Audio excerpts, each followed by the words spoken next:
Hey guys, tonight we're going to drift back through time, not with a bang or a dramatic chase scene, but with the quiet hum of a cooling night in an ancient world. Imagine yourself lying down, not on your comfy mattress with its suspiciously familiar body-shaped dent, but perhaps on a woven reed mat on a cool clay floor.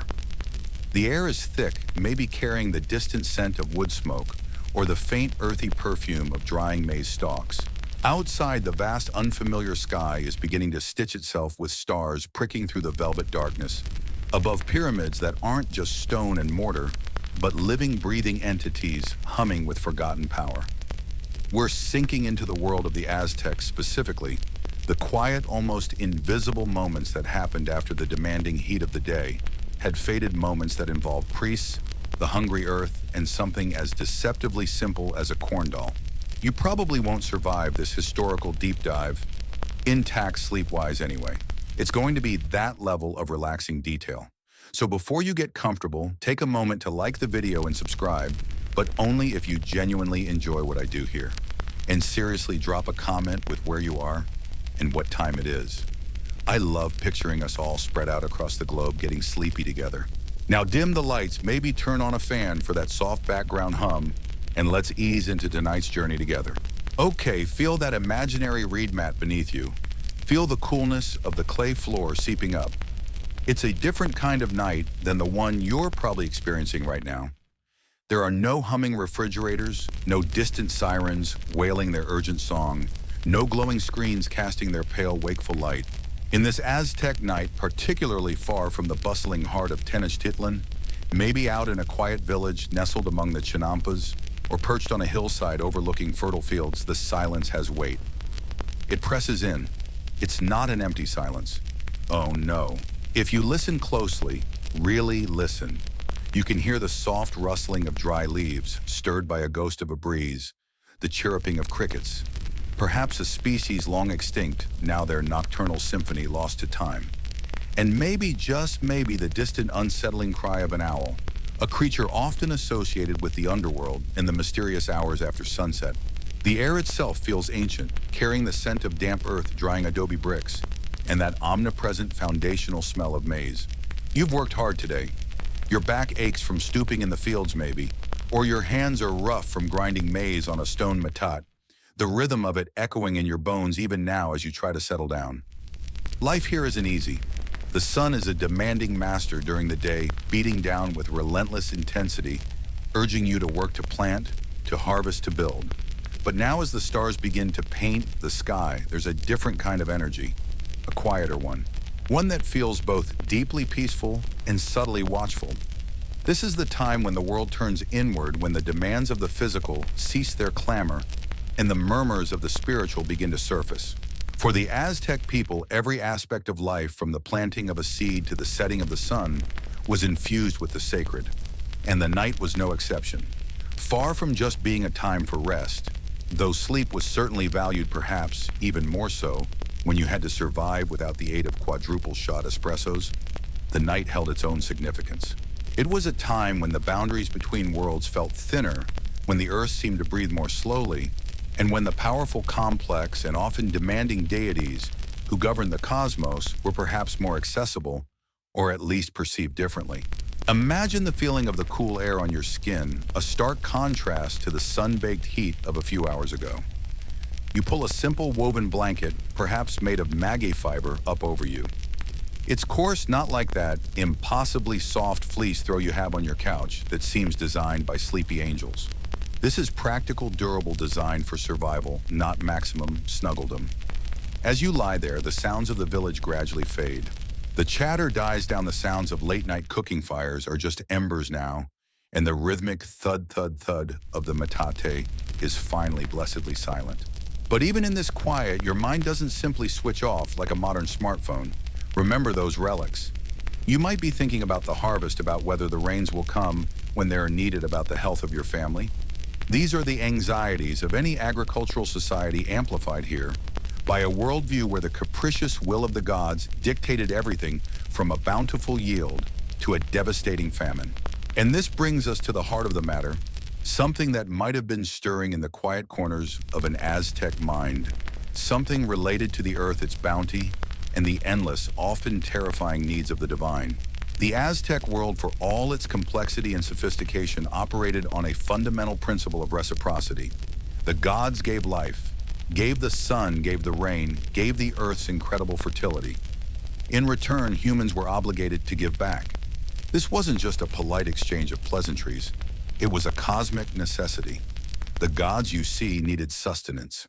They required offerings, energy, vital force to maintain the balance of the universe, to ensure the sun continued its journey across the sky, to guarantee that the maize sprouted from the ground year after year.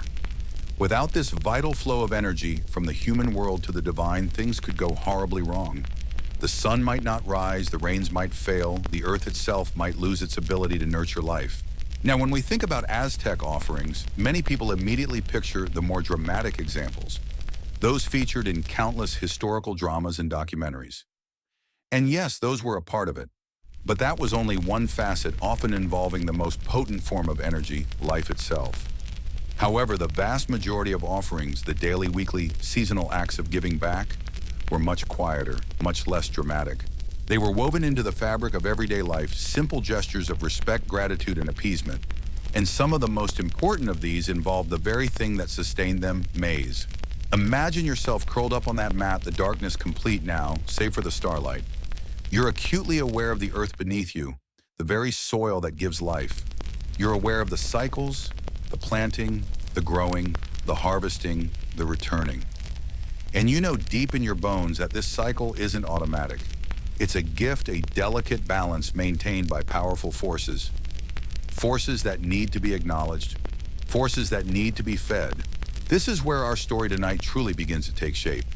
It's about one of those quieter acts of reciprocity, an act performed by priests perhaps under the cloak of darkness or in the liminal hours of twilight or dawn, an act designed to appease the ever-hungry gods and ensure the continued fertility of the earth. It involves taking the most precious gift the earth provides, maize, and crafting it into something sacred, something symbolic before returning it to the earth itself. It involves, yes, the burial of corn dolls. As you lie there, the silence amplifying the subtle sounds of the night, perhaps you hear the distant rhythmic beat of a drum or the low mournful sound of a conch shell horn emanating from a temple. These are reminders that even while the village sleeps, the work of connecting with the divine continues. The priests, those intermediaries between the human and the sacred realms, are always vigilant, always performing the necessary rituals to keep the world turning. It's a bit like having a cosmic IT department that requires constant reboots and software updates, except the consequences of failure are slightly more severe than your Wi-Fi cutting out. We're talking universal collapse, no pressure. Think about the feeling of the earth under your hand, cool and damp. It's not just dirt, it's Talali, the earth goddess, a powerful entity in her own right, hungry and demanding, but also the source of all bounty. Or maybe it's the domain of other deities associated with the ground, with fertility, with the depths below. These gods weren't distant abstract concepts. They were immediate tangible forces whose needs had to be met. And those needs often manifested as a cosmic hunger, a requirement for energy to maintain the flow of life. This hunger wasn't just metaphorical, it was a real and present concern. If the gods weren't adequately nourished, they might withdraw their favor. The sun might weaken the rains, might cease pests, might destroy the crops, or the earth itself might become barren.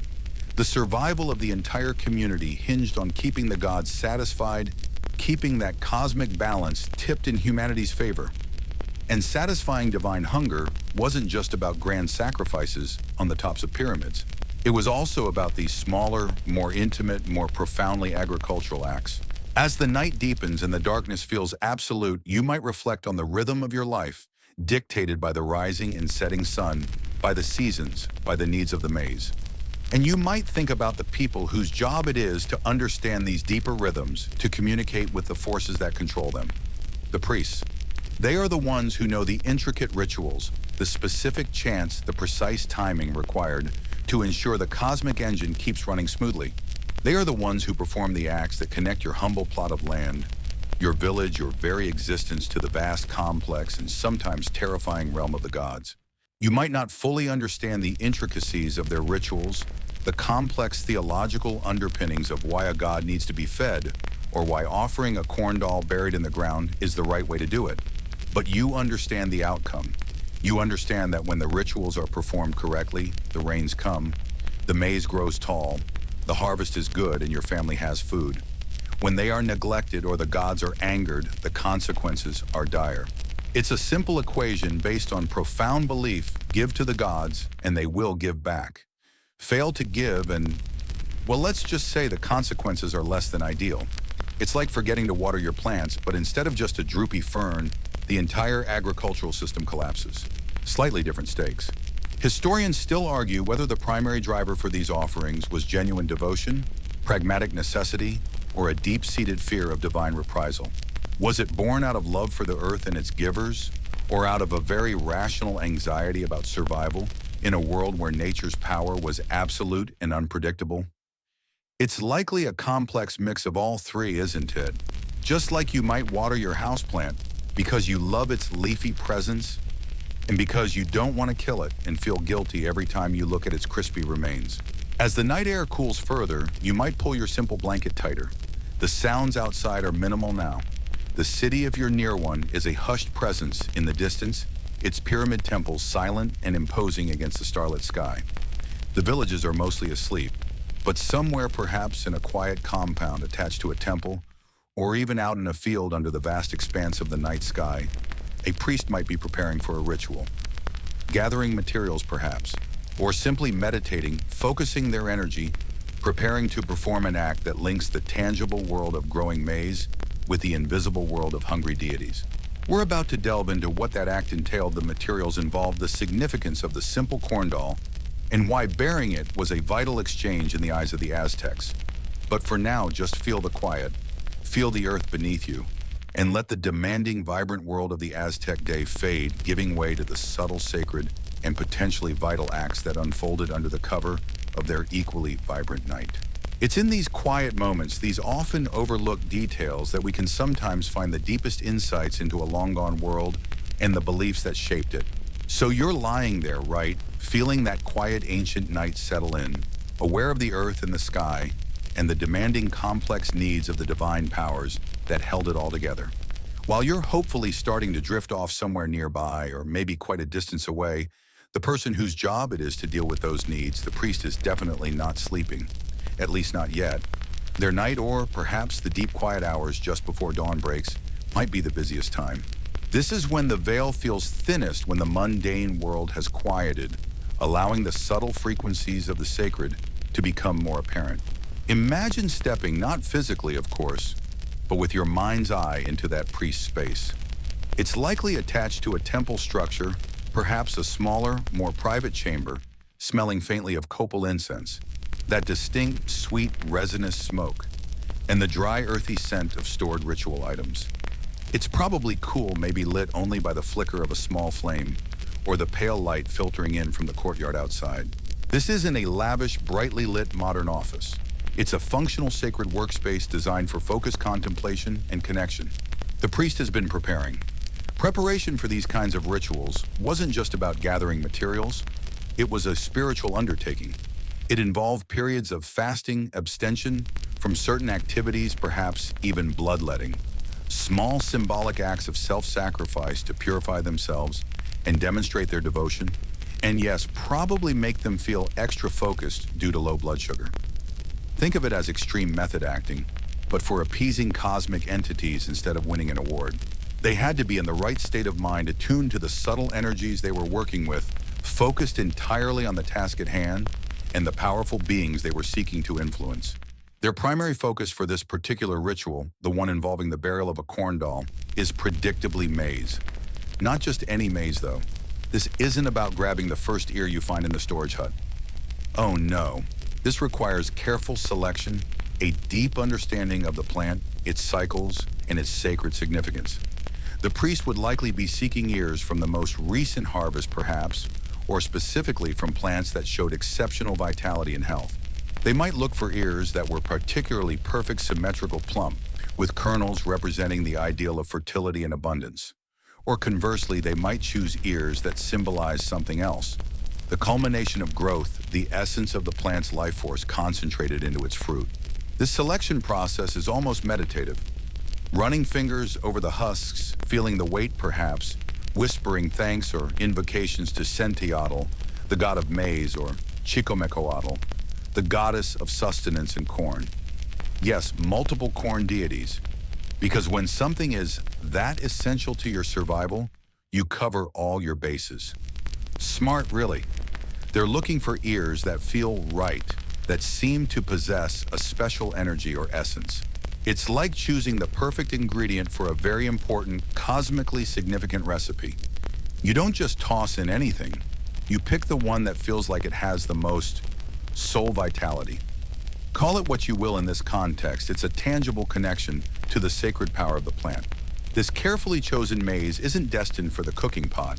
It's going to be transformed. The core act involves taking these select ears, sometimes using the husk stalks and silks as well, and crafting them into a symbolic form. This is where the doll comes in. It's not a child's plaything, obviously. These are simple abstract figures created by tying, weaving, or binding the parts of the maize plant together. Sometimes they might vaguely resemble a human form, other times they might be more abstract bundles. Think of it less like a Barbie and more like a very rustic, deeply meaningful effigy made entirely of plant material. The crafting itself would be a deliberate, perhaps slow process. Peeling back the husks, carefully saving them to wrap around the figure, perhaps using strips of the stalk or fibers from the maguey plant as binding. Each knot tied, each piece of husk positioned, would likely be accompanied by specific chants prayers or focused intention. This isn't just arts and crafts. It's a ritual act of creation, imbuing the physical object with symbolic meaning and spiritual energy. The doll once completed isn't just maize anymore. It's a representation of vessel, a stand-in for the spirit of the maize, the essence of the harvest, or perhaps even a symbolic representation of the deity itself in plant form. This simple act of crafting something from the maize plant itself is deeply significant. It's taking the result of the earth's fertility and human labor and concentrating its essence into a single portable and symbolically potent object. It's almost like creating a miniature tangible prayer woven from the very stuff of life. And it's a reminder that even the most complex spiritual systems often have very grounded tactile components. You don't need elaborate machinery or complicated tech to connect with the divine. Sometimes all you need is a few pieces of dried vegetation and a whole lot of focused intention. One quirky or fringe tidbit about this process: some sources suggest that specific colors of maize might have been preferred for certain rituals depending on the deity or the intended outcome. Just as we might choose ingredients based on color for visual appeal or perceived health benefits, the Aztecs may have seen different colors of maize. They cultivated many, including white, yellow, red, and black, as having different spiritual properties or being particularly favored by specific gods. Black maize, for instance, might be associated with darkness or the underworld, while white maize could symbolize purity or creation. It adds another layer of complexity to that careful selection process, making it less about finding the prettiest ear and more about finding the right ear for the job. Now, once the doll is crafted imbued with its symbolic power, the timing of the next step is crucial. This wasn't a spontaneous act. Aztec rituals were often meticulously scheduled, tied to the complex calendar systems they used. The 260-day ritual calendar, Tonalpawali, and the 365-day solar calendar, Zhupawali. The burial of the corn doll might coincide with specific agricultural phases like planting or harvesting, or with festivals dedicated to maize deities or the earth itself. It could also be timed based on celestial events, the phases of the moon, or even specific times of the night or day when the energy was deemed most potent for connecting with the chthonic underworld earth deities. The priest, guided by their training, and the calendar would know the precise moment. It might be in the dead of night under the cloak of darkness, adding a layer of mystery and focus away from the distractions of the day. It might be in the liminal hours of dawn when the sun is just beginning to touch the horizon, a time often associated with transitions and new beginnings. Or it could be tied to a specific day within the 260-day cycle known for its particular energies and associations. The timing wasn't arbitrary. It was a vital part of the ritual, ensuring that the offering was made when the receiving deity or the earth itself was most receptive, or when the cosmic conditions were most favorable. It's like trying to call customer service. There's definitely a best time to get through, and for the Aztecs, failing to time their divine calls correctly had slightly worse hold music. Think about the meticulous planning involved. The training required to understand the calendars, the specific rituals, the appropriate offerings, and the correct timing for literally thousands of different interactions with dozens, if not hundreds, of different deities. This wasn't a casual hobby for the priesthood.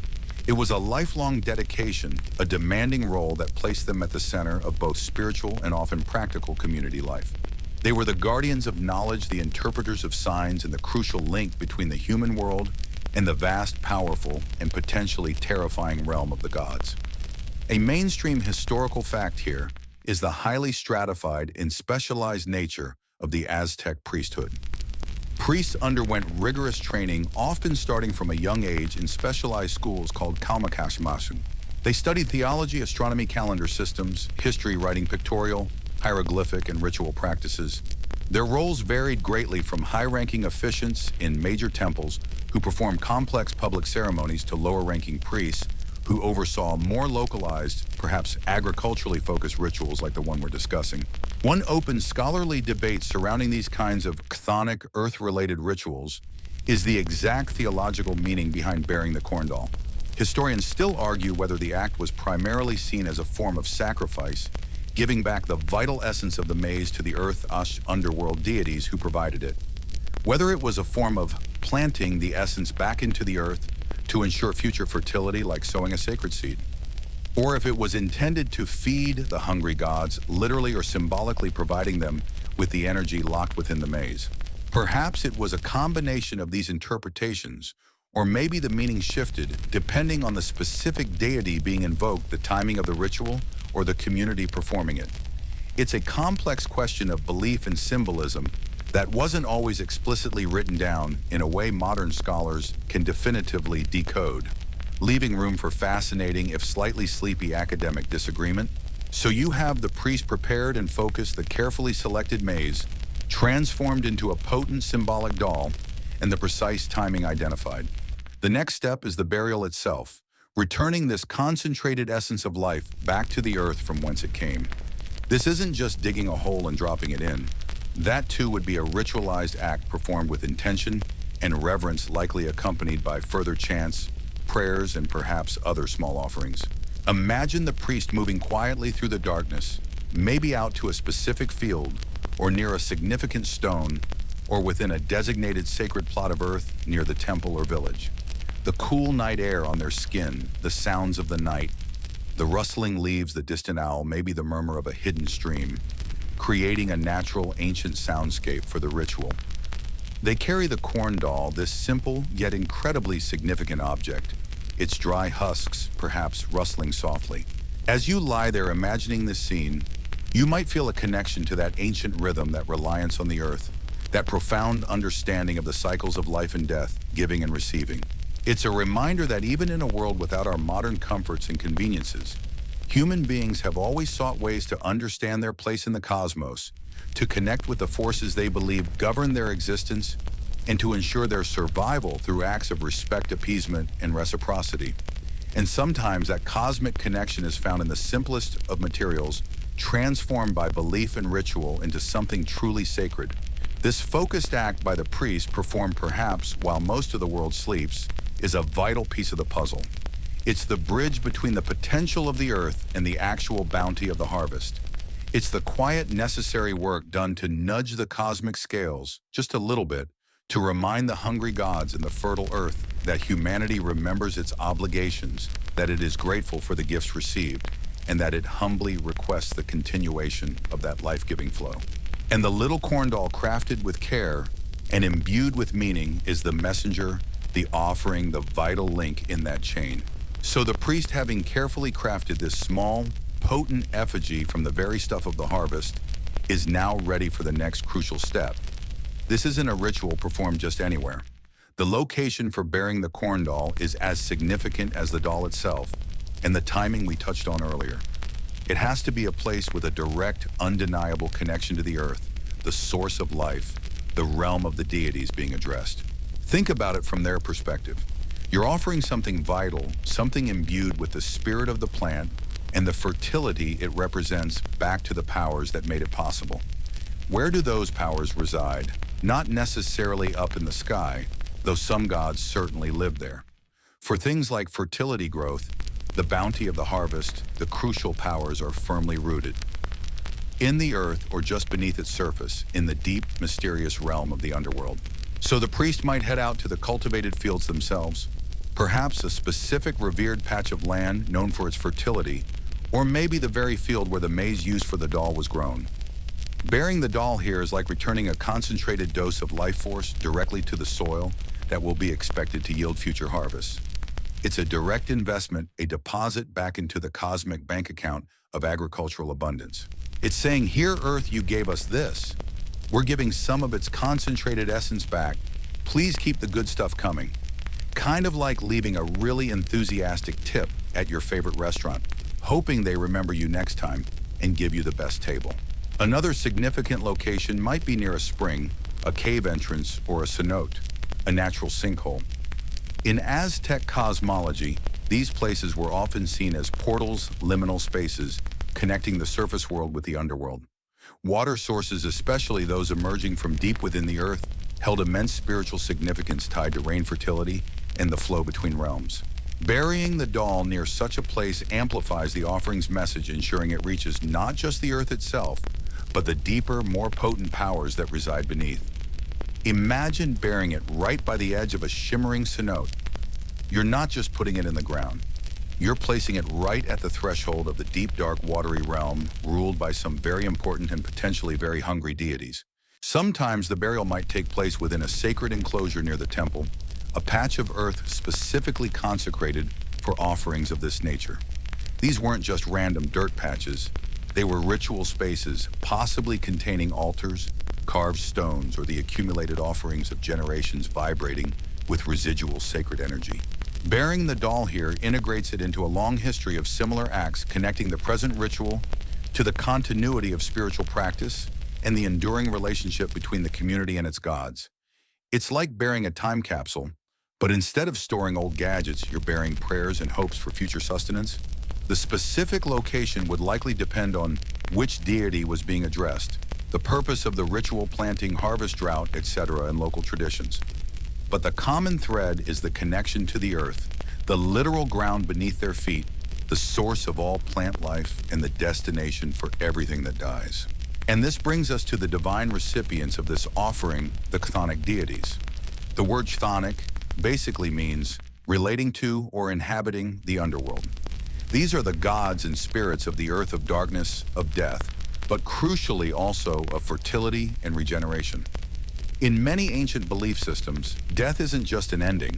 It's part of a cycle, a return to the earth that nourishes new life.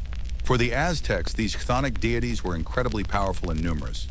You have goddesses like Coatlicue, the earth mother serpent skirted a figure of immense power, encompassing both creation and destruction. She represents the fundamental reality of existence. Life arises from death, beauty from decay. Giving an offering like a corn doll to Coatlicue is acknowledging her power over the very substance of life that the maize represents. Then there's Tlaloc, the god of rain, lightning, and thunder. While often associated with the sky because, well, rain comes from the sky, his domain is inextricably linked to the earth's fertility. His realm, Tlalocan, was seen as a watery paradise, the destination for those who died by drowning or lightning or from diseases associated with water. Tlaloc needed offerings, often including child sacrifice, in times of severe drought. Yes, things could get pretty grim. Remember that reality check to ensure the rains came and the crops grew. Bearing a corn doll might be an offering to Tlaloc in his capacity as a provider of the life-giving moisture the earth desperately needs. And deep within the earth, in the lowest level of the underworld, Mictlan resided the rulers of the dead Mictlantecuhtli and his consort Mictlantecuhtli. While primarily associated with death, their realm is the ultimate destination of all organic matter. Offerings to them, even ones seemingly related to life like a corn doll, acknowledge the cyclical nature of existence and the fact that everything eventually returns to the earth in the underworld. It's like saying, we know everything comes from you and eventually goes back to you. So here's a little something to keep the flow going. These gods weren't necessarily inherently evil, but they were powerful, demanding, and potentially capricious. They controlled the forces that meant the difference between abundance and starvation. If the rains didn't come, or if pests destroyed the crops, or if the earth simply refused to yield, it wasn't just bad luck. It was a sign of divine displeasure, or perhaps divine hunger. And yes, the idea of hungry gods is central to understanding why offerings and sacrifices were so prevalent in Aztec society. This wasn't just about saying please and thank you. It was about literally or symbolically feeding the cosmic forces that kept the universe running. The sun needed to be fed with blood through human sacrifice to make its perilous journey across the sky each day. The earth needed to be nourished with offerings to remain fertile. The gods in this worldview expended energy to maintain the cosmos and provide for humanity, and they required sustenance in return. It was a system of reciprocal exchange, albeit one with incredibly high stakes for the humans involved. The corn doll, therefore, is a form of sustenance for these chthonic powers. It's not food for eating in the human sense, but a concentration of vital energy of the life force of the maize plant itself. By burying it, the priest is returning this energy to the source, replenishing the earth, satisfying the hunger of the deities who govern fertility in the underworld. It's a highly symbolic act, but one that carries immense weight in a worldview where the line between the symbolic and the real was much blurrier than it is for us. For them, burying that doll was nourishing the earth, was appeasing the gods, was ensuring the continuation of the vital cycles. One quirky or fringe tidbit relates to the potential personality of these buried dolls. Some interpretations suggest that these effigies weren't just inert offerings, but were believed to temporarily house or embody the spirit of the maize god or goddess, or even the spirit of the harvest itself. Burying them wasn't just disposal, it was sending that concentrated divine or vital essence back to its origin point, giving the deity rest or nourishment until the next cycle began. It adds a layer of animism, the belief that spirits inhabit objects to the ritual, making the little corn doll more than just a symbol, but a temporary divine vessel. A mainstream historical fact about Aztec religion is its polytheistic nature and the complex relationships between different deities and their domains. The Aztec pantheon was vast, with gods and goddesses associated with virtually every aspect of life, nature, and the cosmos. While some deities were pan-Mesoamerican shared with other cultures, many were specifically Mexica-Aztec creations or adaptations. The intricate relationships between gods like Tlaloc, rain, fertility, Coatlicue, earth, mother, and Sentiodal maize, God highlight how interconnected their domains were, seen to be reflecting the Aztec understanding of natural cycles. One open scholarly debate regarding the chthonic deities and their hunger focuses on the degree to which this was understood literally versus metaphorically. Historians still argue whether the Aztecs truly believed the gods would suffer or the cosmos would fail if they didn't receive sacrifices and offerings, or if the hunger was a metaphor for the constant need for energy and renewal in the universe, with human sacrifice being the highest form of energy return. Was it a literal cosmic refueling or a profound symbolic act of reciprocity and acknowledgement of dependence? The truth is likely somewhere in between, reflecting a mindset where metaphor and physical reality were deeply intertwined. It's fascinating to ponder. Were they just really committed to their compost program? Or was it something more existentially urgent? So the priest, having chosen the right spot, a field, a spring, a sacred plot, kneels or stands feeling the cool earth, perhaps smelling its damp richness, the scent of potential growth and decay mingling. The corn doll, crafted with intention, held carefully, is ready. The hole is dug perhaps with a ritual digging stick or a simple hand tool. It's not a deep grave, but a deliberate cavity in the living earth. As you lie there hopefully drifting, picture this moment. The quiet focus, the dark earth receiving the golden brown effigy of maize, the whispered prayers or chants. This isn't just horticulture, it's a profound act of spiritual connection, a prayer woven into the very fabric of the land. It's returning the gift, acknowledging the cycle, and humbly asking the powerful, hungry deities of the earth and underworld to continue their vital work to grant fertility to the soil, moisture from the sky, and protection for the precious plants that mean the difference between life and oblivion for the community. This burial, performed often in the quiet hours away from the bustle of daily life, is a critical piece of the agricultural and spiritual year.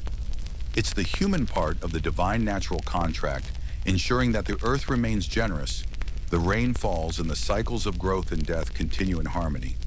And the little corn doll nestled in the soil is the silent, powerful emissary carrying the community's hopes, fears, and deepest gratitude back to the hungry heart of the world. So there you are, kneeling by this deliberately chosen spot, maybe the edge of that shimmering cenote, or perhaps a patch of earth near the temple that just feels right, imbued with centuries of similar actions. The little corn doll, carefully placed in the shallow cavity, seems to settle into the dark soil, a tiny silent figure representing the hopes and fears of the entire community. But this isn't just a simple burial. Oh no, the act of placing the doll is just the beginning. What follows is the crucial part of the communication, the verbal and physical accompaniment that tells the deities exactly what this offering is, who it's from, and what is being asked in return. As the priest's hands work to position the effigy, their voice begins, often starting as a low murmur. These aren't casual conversations. They are formal addresses, structured prayers, sometimes even rhythmic chants. The sounds might be soft whispers carried away by the breeze over the field, or resonant tones bouncing off the walls of a cave entrance. The intent is clear: to bridge the gap between the human world and the divine realms, especially those deep beneath the surface, where the vital energy of the earth resides. The words spoken are petitions, appeals to the powerful beings who hold dominion over fertility, rain, and the cycles of life and death. You might hear pleas directed specifically to Tlaloc, asking for the life-giving rains to arrive at the right time and the right amount. Not too little to cause drought, not too much to cause flooding. Finding that sweet spot is always the trick, isn't it? Even gods need good timing. The language would be respectful, perhaps, slightly fearful, acknowledging Tlaloc's immense power and his potential for both benevolence and destruction. Great Tlaloc, giver of rain, nourish the earth. Let the clouds gather. Let the drops fall gently upon the planted seeds. Or the prayers might be aimed at Kotlaku, the Earth Mother, acknowledging her nurturing embrace, but also her fearsome, devouring aspect. Kotlaku, serpent skirt, source of all life, receiver of all death, accept this offering from your children. Hold our seeds safe in your soil. Bring forth the sprouts, protect the growing stalks. It's a delicate balance, addressing a goddess who is both creator and destroyer, asking for the creative side to be dominant for the sake of the harvest. And perhaps there are words for Senteotl, the god of maize himself, or his female counterpart, Chicomacoatl. Senteotl, divine maize, you are our flesh, our sustenance. We return this essence of your being to the earth so that you may be reborn again, strong and abundant. These prayers would focus more directly on the maize plant itself, treating it not just as a crop, but as a divine entity deserving of respect and nourishment. It's a way of honoring the spirit of the plant and asking for its continued favor. The words aren't just spoken, they are felt. The priest's voice might tremble slightly with reverence or intensify with the earnestness of their plea. These prayers are born of necessity, of a deep understanding that the community's survival hangs in the balance of these divine relationships. It's not abstract theology, it's a direct conversation with the powers that hold the keys to dinner. Beyond formal prayers, there might be chants. Rhythm and repetition were powerful tools in Aztec ritual, used to alter states of consciousness, focus energy, and invoke the presence of the divine. A simple, repetitive phrase naming a god or a desired outcome could be chanted over and over, creating a mesmerizing effect, pulling the participants, if any others were present, though this particular ritual might often be solitary for the priest, into a shared focus. Imagine a low guttural hum or a rhythmic series of syllables repeated with hypnotic intensity. Tlaloc-ya, Tlaloc-ya, Quiahuitl, Quiahuitl. Tlaloc, Tlaloc, rain, rain. This isn't just asking, it's calling, invoking, creating a sonic bridge to the spirit world. Sometimes the chants might accompany specific actions like placing additional offerings alongside the corn doll. Because while the doll is the central piece, it's rarely the only thing that goes into that hole. Small, significant items are often included to amplify the message, provide additional sustenance, or show further commitment. What kind of items? Well, think about what might be valuable or symbolically potent in this context. Obsidian blades, for example. These were razor-sharp volcanic glass tools, widely used, but also imbued with symbolic power, often representing sacrifice or cutting through barriers. Placing a small, ritually prepared obsidian blade near the doll might symbolize the community's willingness to sacrifice or perhaps invoke a cutting away of drought or pestilence. It's a bit like adding a sharp comment to your prayer. And also, please cut out the part where the Beatles eat everything, thanks. Copal incense, the fragrant resin burned in ceremonies, is another common offering. Its sweet smoke was believed to rise to the heavens and travel to the underworld, carrying prayers and offerings on its ethereal path. Dropping small lumps of copal or even a smoldering piece into the hole fills the space with this sacred scent, making the offering more pleasing to the gods. It's the cosmic equivalent of spraying air freshener before your important guests arrive. Seeds from the previous harvest, or perhaps even precious seeds meant for the next planting, might be included. This is a powerful symbolic act of continuity and trust. You're giving back a portion of what was received and simultaneously entrusting the potential of the future harvest to the earth and its deities. It's saying, this came from you, we offer it back, and we trust you to make these new seeds flourish just as their parents did. Small effigies made of other materials like unfired clay, or even precious jade or turquoise beads, if the community was wealthy enough, might also be included. These items, particularly the precious stones, were seen as having their own life force or spiritual energy, further enhancing the offering.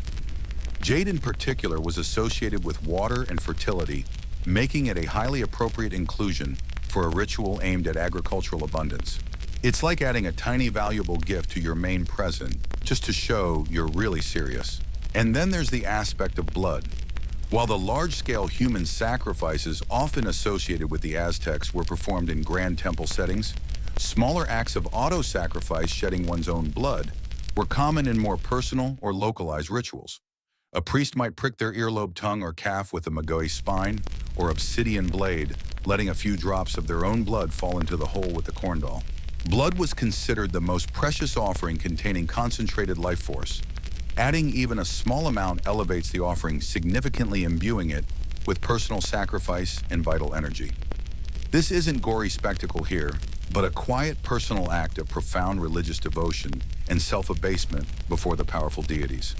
It's acknowledging that everything, including life itself, is ultimately dependent on and owed to these cosmic forces. These additional items aren't random additions.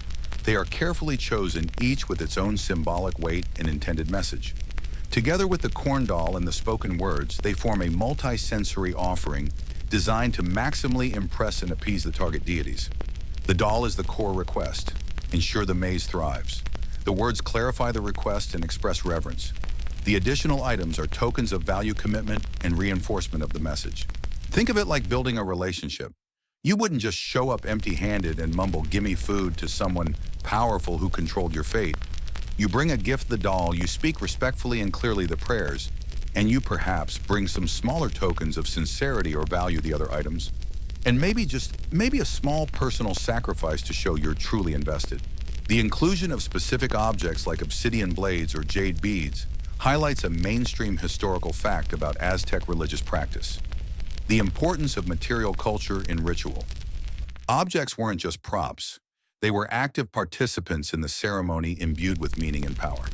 The creation and use of ritual artifacts, from massive stone sculptures to tiny personal offerings, were central to connecting with the divine and maintaining cosmic order. A quirky or fringe tidbit related to the additional offerings is the potential use of specific types of stones or even animal parts tied to the deity being addressed. For instance, pebbles collected from a river known to flood might be included in a prayer against excessive rain, or feathers from a bird associated with a specific god might be added. These localized or highly specific additions show a granular understanding of the deities and their domains, tailoring the offering beyond the basic necessities. It suggests a level of folk practice intertwined with the more formal priestly rituals. An open scholarly debate phrase relevant here is the question of the efficacy of these rituals as perceived by the Aztecs. Historians still argue whether the Aztecs believed these acts compelled the gods to act, or if they were seen more as persuasive efforts respectful requests that might be granted, depending on the god's will and the community's overall standing? Was it a system of quid pro quo, or a more nuanced interaction based on reverence and hope? The language used in surviving prayers can sometimes lean towards demand, sometimes towards humble supplication, leaving the exact understanding open to interpretation. Did they think they were twisting the god's arms or just making a really, really good case? As the prayers fade and the last small offering is placed, the quiet sound of earth being gently pushed back into the hole would fill the air. Covering the doll and the offerings isn't just about hiding them. It's about completing the return to the earth. It's tucking the offering in, letting the soil embrace it, facilitating its journey into the deeper realms. The priest might smooth the soil, perhaps marking the spot with a small stone or a sprinkle of copal ash. The ritual at this specific location is nearing its completion. The energy of the corn, the intention of the prayers, the symbolism of the accompanying objects, and perhaps the life force of a few drops of blood, have all been carefully gathered and returned to the source. It's a moment of quiet finality, but also one of hopeful anticipation. The human side of the exchange has been made. The message has been sent. Now it is up to the gods, the powerful chthonic beings of the earth and underworld, to receive the offering, to be nourished or appeased, and to respond in kind. With the life-giving rain, the fertile soil, and the promise of a bountiful harvest to come. As you picture this scene, the quiet field under the stars, the smell of damp earth and lingering copal smoke, the sense of ancient purpose, feel the weight of that hope. It wasn't just about planting seeds. It was about nurturing a relationship, a vital, precarious connection with the unseen forces that govern their world. And the little corn doll, buried with its accompanying prayers and tokens, was the heart of that connection, nestled deep in the waiting earth. The quiet returns broken only by the rustling leaves in the nearby brush or the distant call of a bird. The earth is smoothed back over the small sacred cavity. The corn doll, the prayers, the offerings. They are now hidden from view, returned to the darkness, nestled deep in the waiting soil. Your part in the active ritual is complete. The priest rises, perhaps offers a final silent gesture, and then the slow walk back begins, leaving the offering to its purpose. But this isn't the end of the process. Oh no, this is merely the end of the sending. Now begins the most challenging, most anxious part, the waiting. You walk away from that spot feeling the silence settle around you, but your mind is anything but quiet. It's buzzing with questions, with hopes, with a prickle of apprehension. Did the gods receive it? Was the offering sufficient? Were the words respectful enough? Is Tlaloc feeling benevolent today? Or did he wake up on the wrong side of the, well, whatever cosmic bed a rain god sleeps in? Probably a very fluffy cloud mattress, or maybe a thundercloud futon, who knows? This waiting isn't like waiting for a package in the mail. It's waiting for the fundamental forces of the universe to decide if your community gets to eat next year. No pressure, right? It imbues every subsequent moment with a heightened sense of awareness. Life returns to its normal rhythm. The women grinding maize, the stuff you already have, thankfully the men tending the fields that are either newly planted or being prepared, the children playing blissfully unaware of the cosmic negotiations happening on their behalf. But underneath it all runs a constant current of vigilance. You are now officially on high alert for divine communication. The universe, which might normally seem just, there now becomes a stage upon which the gods are potentially performing, sending subtle or sometimes not so subtle messages back to the human world. Remember how deeply intertwined the Aztecs saw the human and divine realms. This is where that really comes into play. The gods aren't distant abstract concepts. They are active participants in daily life, and they communicate. You just have to learn how to listen, and perhaps more importantly, how to interpret.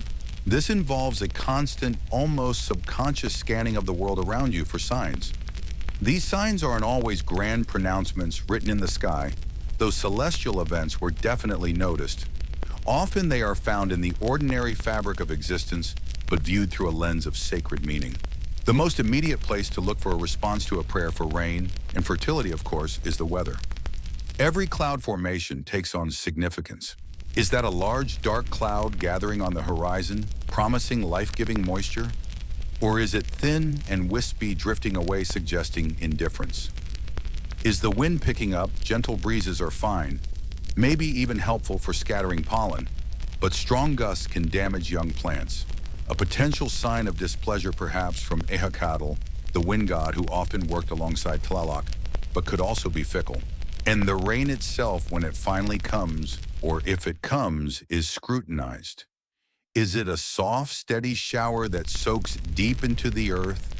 Or is it a sudden, violent downpour that washes away seeds and erodes soil too little?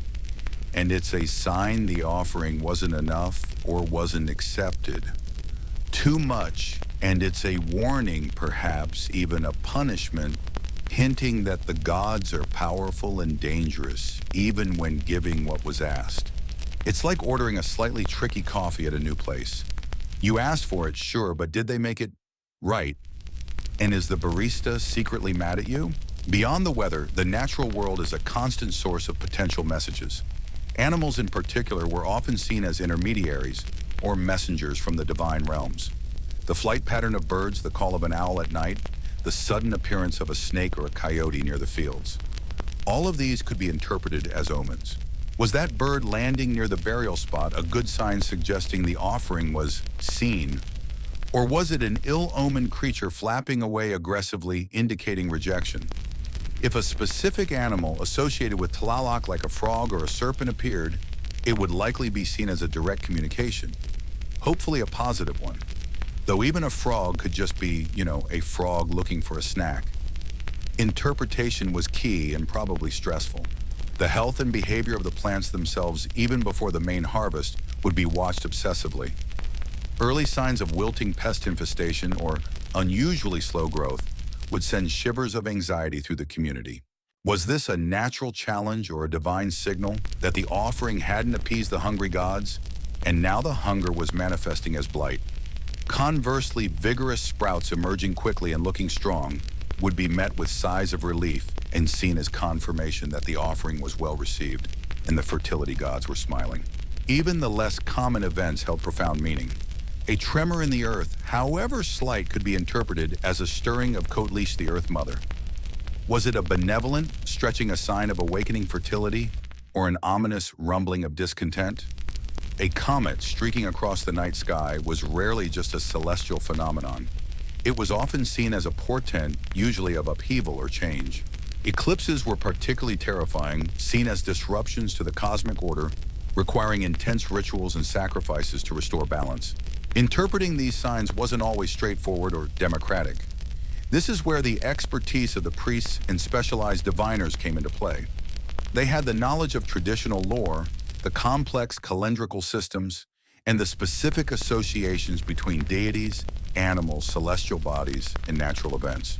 They were the ones who could look at a flock of birds flying in a certain direction at a specific time of day during a particular calendar period and say, "Ah, yes, clearly this means Tlaloc is mildly annoyed, but open to further negotiation."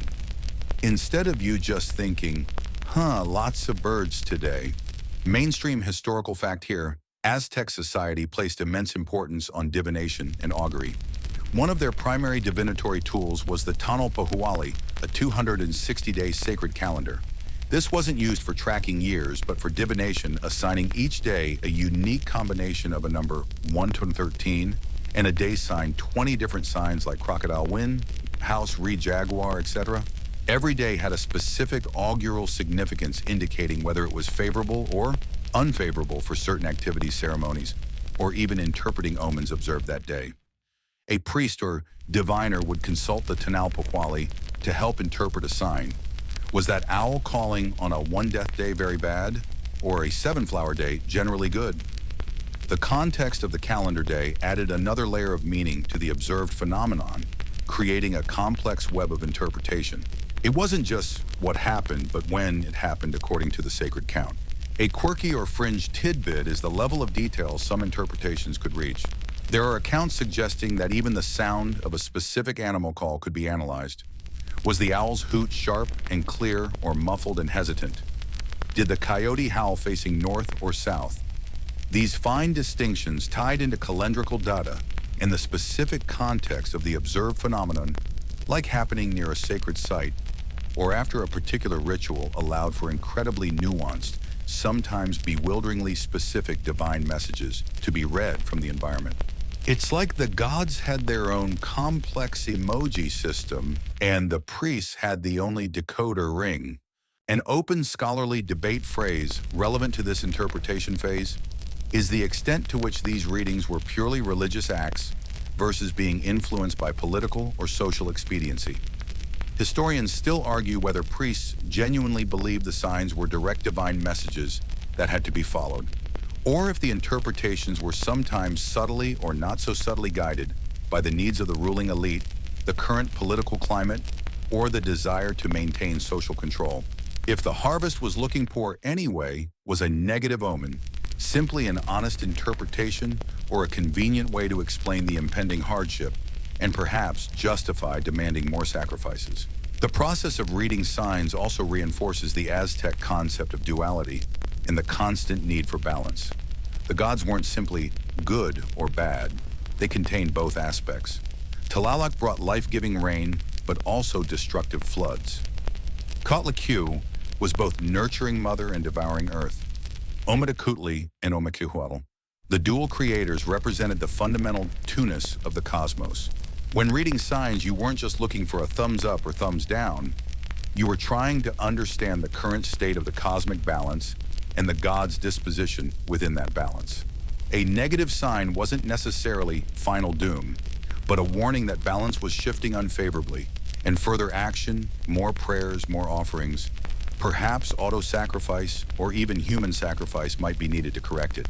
It was a constant cosmic negotiation, and the signs were the other side's talking points.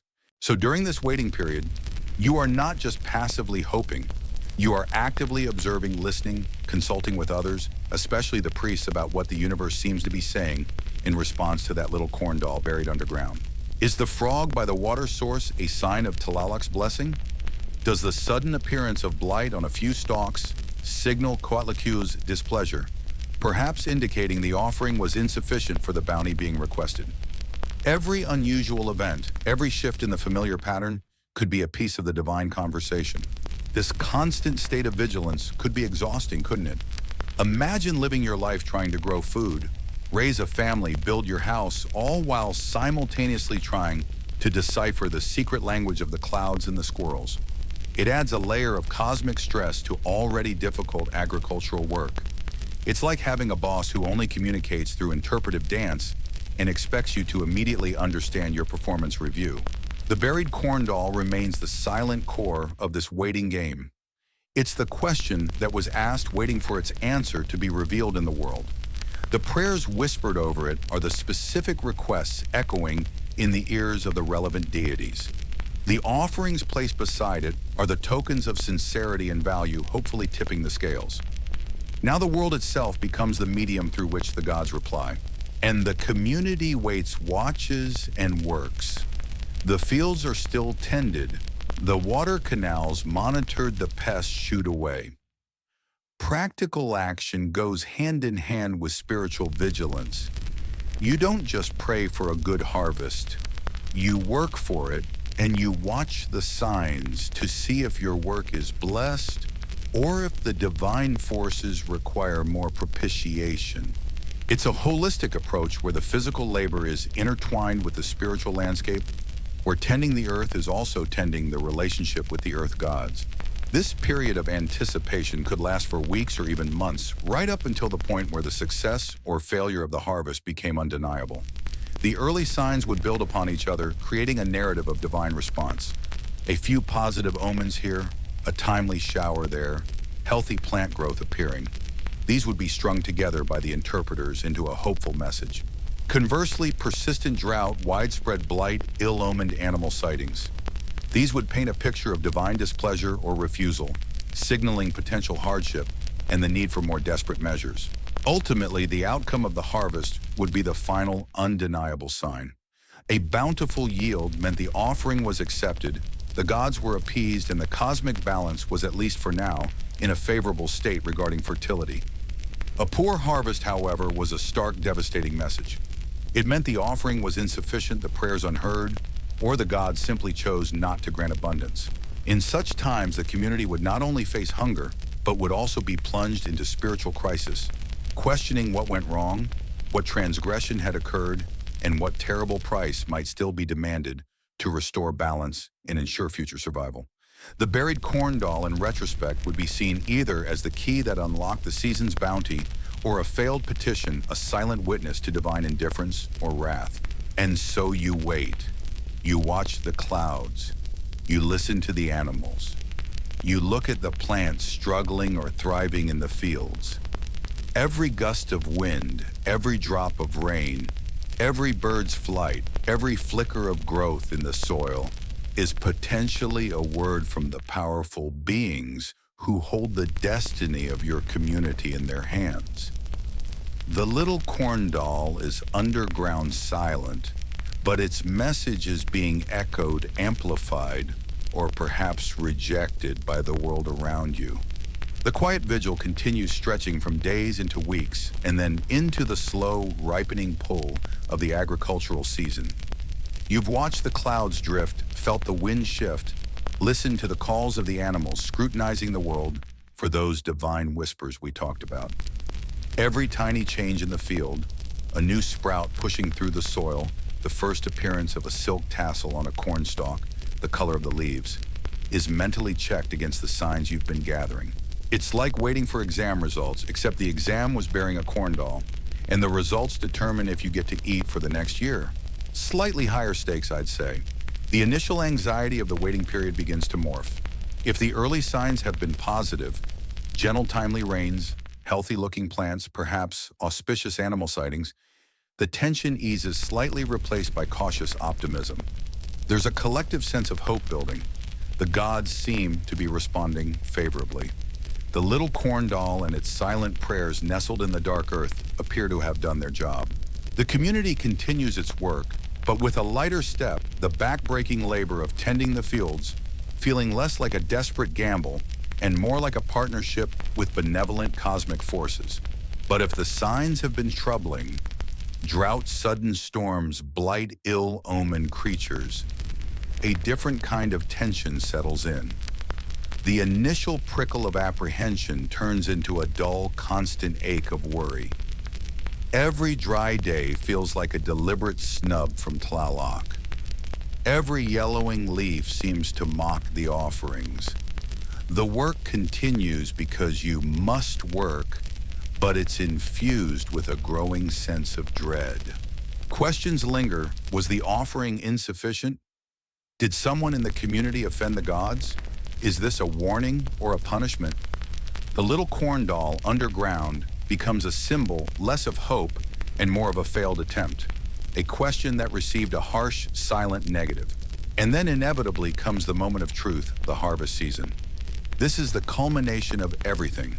The prayers, the rituals, the offerings, the months of watching and waiting, and let's not forget the actual physical labor of planting and tending the crops.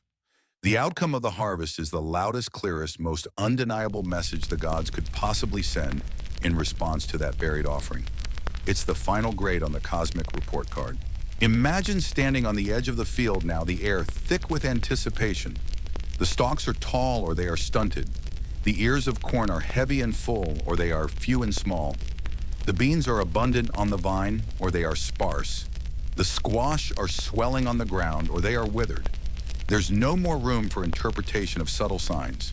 The divine answer is laid bare in the physical reality of the plants themselves. If the harvest is bountiful, the relief is immense. A wave of joyous energy sweeps through the community. The fields are lush, bursting with life, heavy with the fruits of the earth. There is corn enough, beans enough, squash enough, perhaps even a surplus. This isn't just good luck. This is seen as a direct, unequivocal sign that the offering was accepted, the gods were appeased, and the fertility they control has been generously bestowed. Tlaloc and Coatlicue have smiled upon you. The buried corn doll wasn't just a hope, it was a successful petition. The days that follow a good harvest are filled with activity, but also with celebration and profound gratitude. The hard work of gathering the crops begins a communal effort of reaping the rewards. But alongside the physical work, there are rituals of thanksgiving. Special offerings are made to the gods who granted this bounty. Perhaps some of the first best ears of corn are set aside for the temple. Feasts are held where the abundance is shared. This isn't just about eating, it's a sacred act of acknowledging the source of the prosperity and reinforcing the covenant with the divine. Remember that deep connection between the human and divine realms. The harvest is the most powerful physical manifestation of that connection working correctly. Your world is full and the gods are pleased. It's like winning the cosmic lottery, but instead of cash, you get food and not starving. Pretty good prize, honestly. Conversely, if the harvest is poor, the mood is one of deep despair and fear. The fields are sparse, the plants sickly, the yield meager. There isn't enough food to last through the year. This isn't just bad luck or poor farming. It is a terrifying sign of divine displeasure or, at best, indifference. The offering was not accepted. The gods are hungry or angry or both. The buried corn doll lies in the earth, a silent monument to a failed attempt to gain favor. A poor harvest plunges the community into immediate crisis. The threat of hunger and famine looms large. Food must be carefully rationed. Plans are made to seek food from other communities, perhaps through trade or as tribute if they are subject to a more powerful city-state like the Aztecs demanding tribute from conquered peoples. But the crisis is also profoundly spiritual. Why did the gods refuse the offering? Was there a hidden sin? Was the ritual performed incorrectly? Was the offering simply not enough? These questions would lead to intense introspection and often to escalating attempts to regain divine favor. More prayers, more fasting, more offerings would be undertaken. Auto-sacrifice, like piercing ears or tongues to offer blood, might become more common, and tragically, a failed harvest could increase the pressure for more significant sacrifices, including human sacrifice seen as the ultimate offering to appease truly angered or demanding deities. If a corn doll wasn't enough, maybe something or someone more valuable was required to open the heavens and bring fertility back. It's a grim escalation born of desperation and deep-seated belief in the power and hunger of the gods. Mainstream historical fact. The Aztec calendar included numerous festivals throughout the agricultural year, specifically tied to the cycles of maize cultivation. One of the most significant was Huitzilopochtli, Great Feast of the Lord, celebrated in the summer months around July in our calendar, which was a major festival dedicated to Xilonen, the young maize goddess, and other fertility deities. This festival often involved feasting, dancing, and sacrifices, including human sacrifice, to ensure the successful maturation and harvest of the crops. A good harvest was celebrated with deep religious significance at subsequent festivals, while a poor one would cast a shadow over these events, potentially triggering rituals of penance and supplication. The calendar and its associated ceremonies were deeply intertwined with the agricultural cycle and the community's spiritual relationship with the gods who governed it. A quirky or fringe tidbit is the specific rituals associated with the first fruits of the harvest. It wasn't just about the bulk of the harvest. The very first ripe ears of corn or other crops were often treated with immense reverence, sometimes dressed in miniature clothes like dolls themselves, echoing our buried corn doll perhaps, and presented to the gods or placed on altars before anyone in the community was permitted to consume the main crop. This tiny initial offering of the very best signified deep respect and prioritized the divine relationship over immediate human needs. It's like giving the first slice of pizza to the universe before you get to dig in. Gotta respect the cosmic rules of dibs. An open scholarly debate phrase relevant here is the extent to which a poor harvest directly caused an increase in human sacrifice. Historians still argue whether periods of agricultural hardship were the primary driver for escalating sacrificial practices, a desperate attempt to appease angry gods, or if other factors such as political instability, warfare providing captives for sacrifice, or the consolidation of priestly power played a more significant or even dominant role. While a failed harvest undoubtedly caused fear and religious anxiety, translating that directly into a specific number of additional sacrifices is complex and debated. The success or failure of the harvest isn't just about food, it's about the entire cosmic worldview being either affirmed or challenged. A good harvest validates the community's faith rituals and relationship with the divine. It confirms that the world is for now in balance, and the efforts to maintain that balance through offerings like the buried corn doll have been successful. It reinforces the power and benevolence of the gods when properly honored. A poor harvest, however, throws everything into question. It suggests imbalanced divine anger or a breakdown in the human-divine relationship. It forces a reevaluation of spiritual practices and a search for the cause of the displeasure. It could lead to increased social tension and even political instability if the ruling elite or priests were seen as having failed in their intermediary role. It's not just about empty stomachs, it's about a shaken spiritual foundation. Imagine your entire understanding of how the world works being challenged because the corn didn't grow. Pretty intense existential crisis, wouldn't you say? The memory of the buried corn doll, now a silent presence under the earth, takes on new meaning based on the outcome. If the harvest is good, it's remembered as a sacred object, a vital component of a successful petition. It might even become part of the lore, a story told to reinforce the importance of these rituals for future generations. Remember the year we buried the corn doll just so, and Tlaloc filled our fields? If the harvest is poor, the corn doll might be remembered with bitterness or confusion. Was it flawed? Were the prayers not earnest enough? Was the chosen spot wrong? It becomes a symbol of a failed attempt, a question mark hanging over the ritual's efficacy in the face of seemingly insurmountable divine displeasure. It's like burying a wish in a time capsule, and then the opposite of the wish comes true. Awkward. So you experience the outcome. You feel the joy of abundance and gratitude participating in the harvest festivals that follow, giving thanks for the full granaries and the promise of sustenance. Or you feel the gnawing fear of scarcity, witnessing the worry etched on people's faces, preparing for a difficult year, and perhaps participating in more somber, desperate rituals aimed at understanding and appeasing the gods who withheld their bounty.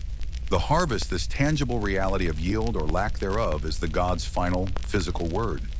It is the ultimate sign that supersedes all the smaller omens observed during the waiting period, and it dictates the immediate future of the community, both physically in terms of survival and spiritually in terms of their relationship with the powerful forces that govern their world.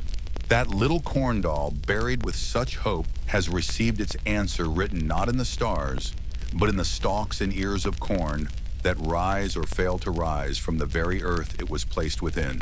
So the harvest is in. The fields are either teeming with abundance or lying relatively bare, and you've received the divine verdict. The air, which was thick with anticipation just moments ago, is now heavy with either relief and joy or fear and apprehension. This outcome isn't the end of the story. It's the trigger for the next phase of your community's relationship with the gods, played out through the critical post-harvest rituals. This is where the cosmic conversation continues, either in a dialogue of grateful thanks or a desperate plea for understanding and future favor. If the harvest was good, truly good, brimming with fat ears of corn, swelling squash, and heavy vines of beans, the feeling that sweeps through the community is akin to winning the cosmic lottery, but without the existential dread of realizing all your friends suddenly want something from you. It's a palpable wave of joy, relief, and profound gratitude. This wasn't just the result of your backbreaking work under the sun. It was proof positive that the gods, those incredibly powerful and often terrifying entities, were pleased. Your buried corn doll, your humble offerings, the endless prayers, they worked. The balance is, at least for now, firmly tipped in your favor. The immediate aftermath is filled with activity, but it's activity infused with a celebratory spirit. There's the immense labor of gathering, processing, and storing the crops. Granaries need to be filled, maize needs to be shelled, dried perhaps ground, beans sorted, squash prepared for drying or immediate use. It's physical demanding work, but every basket carried, every kernel stripped, is a testament to the God's favor. People work together singing, joking, the tension of the preceding months melting away under the weight of bounty. You feel the communal strength, the shared relief, the interconnectedness that comes from surviving and thriving together thanks to the divine. But alongside the practical work, the most important activities are the rituals of Thanksgiving. This is where the community formally acknowledges the source of their good fortune. It's not enough just to be grateful. You have to show it lavishly in ways the gods will appreciate. Remember how we talked about the gods needing sustenance, vital energy offerings? A good harvest is like a massive deposit in the divine bank account. And now it's time to pay homage and make interest payments, ensuring future dividends. The temples would be central to these activities. Priests who have been mediating throughout the planting and growing season now take a leading role in orchestrating the Thanksgiving. The very first best portions of the harvest are set aside, not for the community, but for the gods. These might be the plumpest ears of corn, the largest squash, the most perfect beans. These first fruits are sacred, imbued with the energy of the successful harvest. They are often prepared and presented on altars with great ceremony. Imagine priests carefully arranging piles of golden maize, vibrant green beans, and rich orange squash, visually demonstrating the abundance gifted by the deities. It's a visual sermon of gratitude. Beyond these initial offerings, grander ceremonies would take place. Festivals dedicated to the agricultural deities like Tlaloc and Coatlik, or perhaps Zilonen, the young maize goddess, would dominate the calendar. These wouldn't just be solemn affairs. They would be vibrant celebrations involving music, dancing, and communal feasting. The feasting itself was a sacred act. Sharing the bounty was sharing the gods' favor, reinforcing social bonds and demonstrating the community's health and prosperity. Special foods made from the new harvest, like tamales wrapped in fresh corn husks or rich stews, would be prepared and shared widely. Think of it as the world's most important potluck, but the main guest list is entirely divine. And if they don't like the casserole, things get awkward fast. Music would be played on drums, flutes, and rattles. Dances would be performed, often mimicking agricultural activities or honoring the gods responsible for fertility. There might be processions carrying images of the deities or symbolic representations of the harvest. The buried corn doll, which played its silent role in the earth, might even be symbolically represented or remembered in some way, its successful mission acknowledged as part of the cycle. This period of Thanksgiving isn't just about enjoyment. It's a crucial act of reinforcing the covenant with the divine. It's saying, thank you, we appreciate this immense gift, and we understand our place in this cosmic exchange. We will continue to honor you so that this bounty may continue. It's an investment in the future, ensuring that the fertility and favor enjoyed this year will return next year. It's a joyous, albeit still very serious time of cosmic reaffirmation. Now pivot with me to the other side of the coin. If the harvest was poor, if the stalks were stunted, the ears small, the yield meager, threatening hunger and hardship, the post-harvest period is dominated by a different set of emotions: fear, anxiety, and a desperate need to understand why the gods were displeased. The joy of gathering is replaced by the somber task of carefully assessing the meager yield and planning for a year of scarcity. The physical reality of empty or half-empty granaries immediately sets off alarm bells. Rations must be decided upon. Food must be stretched. Perhaps there are strategies for seeking food from neighbors or subject territories if you're part of a larger political structure. But the material crisis is inseparable from the spiritual one. A poor harvest is a clear sign of divine displeasure, a frightening message from the powerful forces that govern life and death. The question hangs heavy in the air. Why did the gods withhold their favor? This leads to intense communal and individual introspection. Was a ritual performed incorrectly? Did a priest make a mistake? More terrifyingly, did someone in the community commit a sin so grievous that it angered the gods, bringing hardship upon everyone? Was the buried corn doll offering insufficient? Was the location wrong? These questions drive the post-harvest rituals in this scenario. Instead of thanksgiving, the focus shifts entirely to penance supplication and attempts to appease the angered deities. The relaxed atmosphere of celebration is replaced by one of somber urgency. The goal is no longer to show gratitude for bounty, but to placate anger, atone for perceived failures, and demonstrate absolute devotion in the hope of convincing the gods to be more generous next year. Existing forms of offerings are intensified. More food, incense, and precious items might be offered at temples, perhaps even items that the community can ill afford to spare given the scarcity. Prayers become more fervent, fasting more common and severe. Private acts of devotion such as staying awake for long vigils or undertaking arduous pilgrimages to sacred sites would increase. This is also the scenario where more severe acts of penance come to the forefront. Auto-sacrifice or self-mutilation for ritual purposes becomes more common.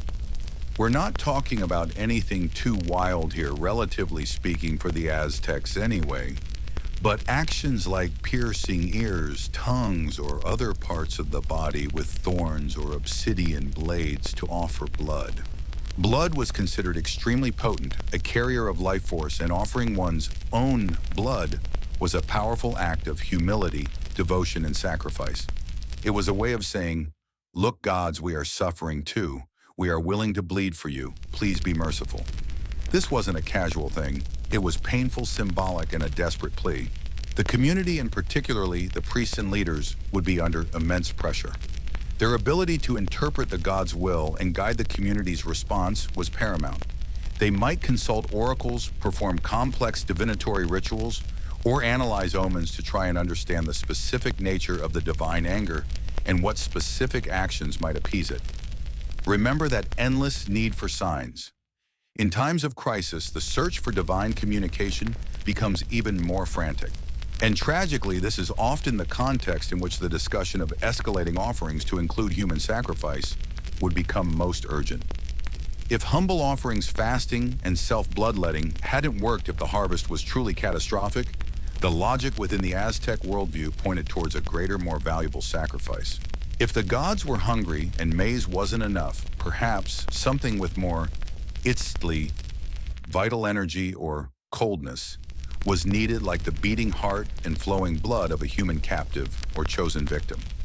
This wasn't necessarily an immediate leap after one bad harvest, but sustained hardship certainly increased the likelihood and the pressure on the leadership to undertake such desperate measures to try and restore cosmic balance and fertility.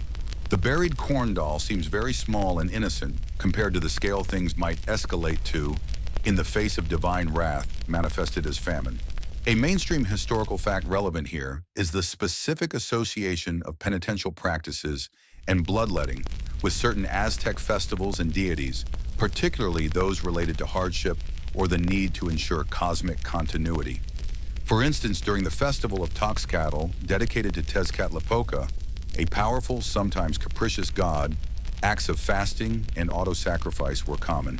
While harvest festivals celebrated abundance, other points in the calendar, or periods of crisis, focused explicitly on these acts of personal sacrifice to maintain the favor of different deities or atone for perceived transgressions, demonstrating the multifaceted nature of Aztec religious practice beyond just harvest rituals. A quirky or fringe tidbit is the practice of creating effigies of deities from amaranth seed paste mixed with human blood, often from auto-sacrifice. These effigies, called tsoali, were sometimes worshipped, offered to, and then ritually broken apart and consumed by the community.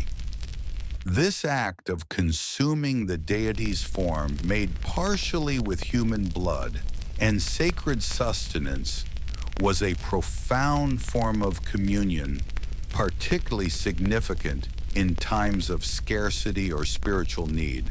It's like taking the concept of a communion wafer and saying, okay, but let's make it truly us. An open scholarly debate phrase regarding this period is the extent to which religious beliefs about appeasement were the sole or primary driver of escalating sacrificial practices during times of hardship versus whether political needs, like asserting dominance over conquered peoples, who provided captives for sacrifice, or social control by the priesthood, also played significant, perhaps even dominant roles. Historians still argue whether famine directly caused a proportional increase in human sacrifice, or if existing political and religious structures were already geared towards sacrifice and simply used hardship as a further justification or intensifier. So depending on the harvest, you are either participating in joyous, grateful celebrations filled with feasting and dance, giving thanks for the God's benevolence, or you are engaging in somber, fearful rituals of fasting, bloodletting, and desperate prayer, seeking to understand divine displeasure and avert future catastrophe. The buried corn doll, that small, silent offering, is either remembered as a successful petition or perhaps forgotten in the urgency of more severe measures, a symbol of hope that this time wasn't enough. The post-harvest period is a powerful reflection of the Aztec cyclical worldview and their intricate relationship with the divine. It's not just about eating, it's about cosmic balance, about understanding humanity's place in a world governed by powerful, demanding gods, and about constantly working through labor, prayer, and offering to maintain that fragile equilibrium. The outcome of the harvest determines the immediate spiritual path, one of reinforced faith and celebration, or one of crisis introspection and escalating attempts to regain divine favor. And the decisions made in that critical period would shape the community's future, both materially and spiritually. So the dust is settling, the air is thick, either with the sweet smell of bounty or the thin, acrid tang of worry, and the immediate post-harvest rituals are either winding down in joyous celebration or ramping up in desperate supplication. You've navigated the divine judgment, you've responded with gratitude or fear, and now you might find yourself thinking, okay, but what about the corn doll? That little bundle of hope we tucked into the earth, is it just over? And the answer, like most things in this intricate world, isn't a simple yes or no.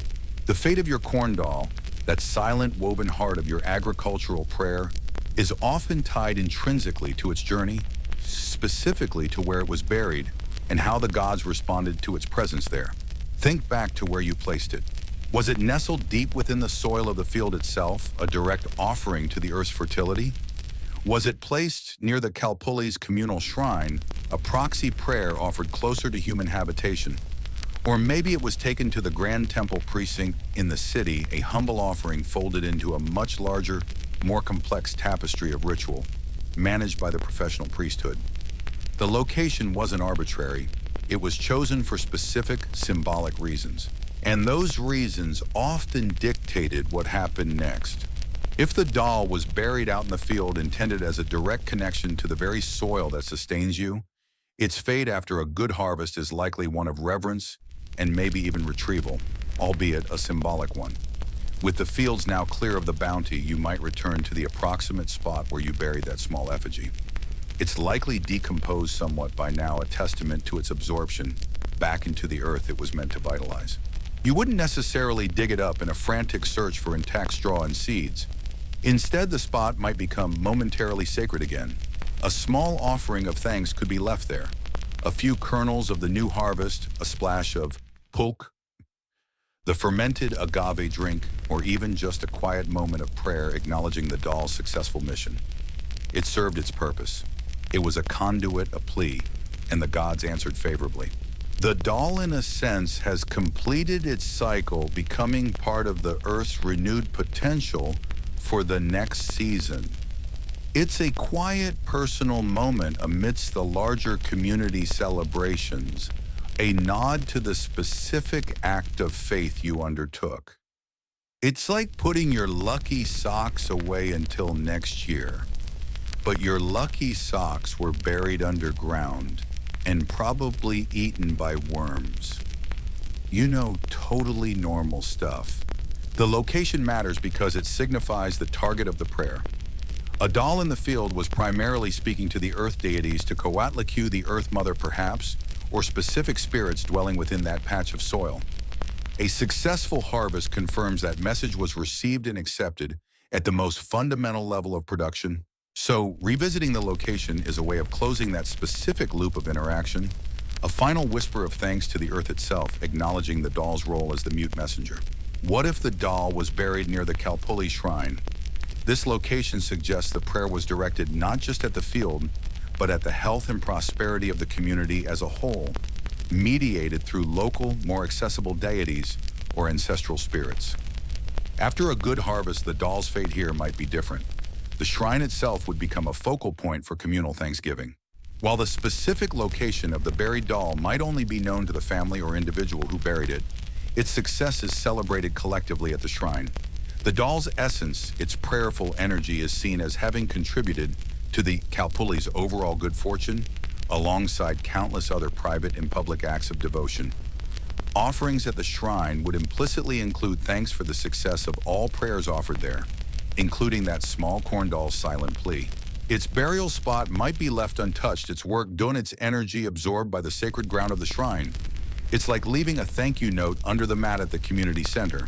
Subtle, but its impact is felt by everyone who benefits from the place.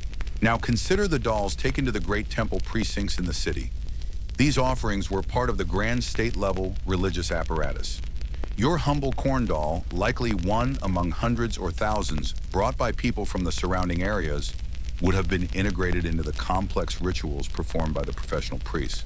If the harvest was good across the region, the major temples would be buzzing with activity, state-sponsored Thanksgiving ceremonies, grand sacrifices of animals or captives, depending on the deity and occasion, and public displays of wealth and bounty provided by the successful harvest.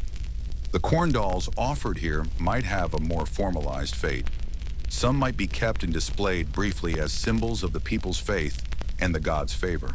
Others might be ritually deposited in sacred caches within the temple grounds, perhaps buried alongside other offerings or within designated pits or rooms.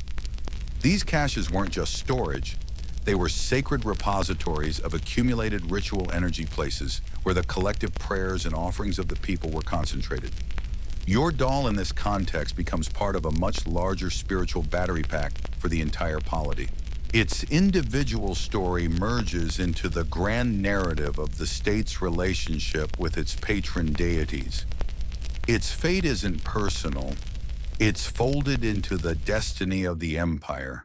A quirky or fringe tidbit related to these temple caches is the practice of sometimes ritually killing objects before depositing them. This could involve breaking pottery, snapping tools, or even bending or otherwise deactivating effigies or idols. The purpose isn't entirely clear, but some theories suggest it was to release the object's vital energy for the gods, or to prevent others from misusing its sacred power, or perhaps symbolizing a transition from the world of the living to the realm of the sacred dead or divine. While we don't have definitive evidence this always happened to humble corn dolls, it's within the realm of possibilities for temple offerings and adds a layer of intrigue to what might have become of your small, hopeful effigy once it entered the labyrinthine world of state religion. Imagine carefully making your doll hoping for life and fertility, only for a priest to snap it in half before burying it. Don't worry, they might say soothingly, it's for its own good and the gods. Now let's flip back to the grim side of poor harvest. This scenario dramatically changes the doll's potential fate, particularly if it was buried in the field. If the field yielded poorly, despite your heartfelt offering, the burial spot might be viewed with disappointment, frustration, or even suspicion. Did the doll fail? Was the location wrong? Did the earth spirits reject your offering? The spot might be avoided, seen as having absorbed bad energy or divine displeasure. The doll isn't retrieved for celebration. It's left as a testament to failure, or perhaps dug up in a desperate attempt to find what went wrong, though you'd likely find only damp, decayed organic matter offering no easy answers. The silent effigy becomes a symbol of a prayer unheard or rejected, a stark reminder of vulnerability in the face of divine indifference or wrath. It's like checking under your pillow for the tooth fairy and finding only lint and crushing disappointment. If the doll was at the Kalpuli shrine and the harvest was bad, the focus shifts to the overall health of the community's relationship with its local deities, not necessarily on your specific doll. The shrine itself becomes a site of penitence and renewed offerings as discussed before. Your doll's failure is folded into the community's collective failure to please the gods. The doll's burial spot near the shrine is probably left undisturbed, its ineffective prayer simply remaining in the ground, perhaps a silent, passive plea for better luck next year.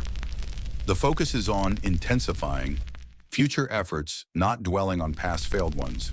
At the great temples in the city, a widespread poor harvest would trigger immense crisis rituals. The priest would be under pressure to identify the cause of divine anger and propose solutions. The fate of individual corn dolls offered here becomes even more submerged within the larger state response. They are part of the mass of offerings that collectively proved insufficient. There's no individual accountability for a small corn doll when the entire cosmic balance seems off-kilter. These dolls, even if deposited in sacred caches, are now part of the failed category of offerings. Their presence in the cache might even be viewed in retrospect as part of the problem. Perhaps there weren't enough offerings, or they weren't accompanied by sufficient sacrifice or devotion. The focus shifts to what more must be done, what greater offerings are required, culminating in those desperate measures like increased human sacrifice to try and shock the gods into benevolence. Your small, peaceful corn doll seems almost tragically naive in this context, a symbol of gentle hope crushed by overwhelming cosmic forces demanding far more brutal forms of appeasement. A mainstream historical fact that underpins this is the Aztec concept of cyclical time, and the belief that the present age was fragile and constantly under threat of destruction. This wasn't just abstract philosophy, it profoundly influenced their religious practices, creating a sense of urgency to constantly maintain cosmic balance and appease the gods. Rituals, including those related to agriculture and harvest, were seen as essential acts necessary to keep the world turning, the sun rising, and the maize growing. A poor harvest wasn't just bad luck.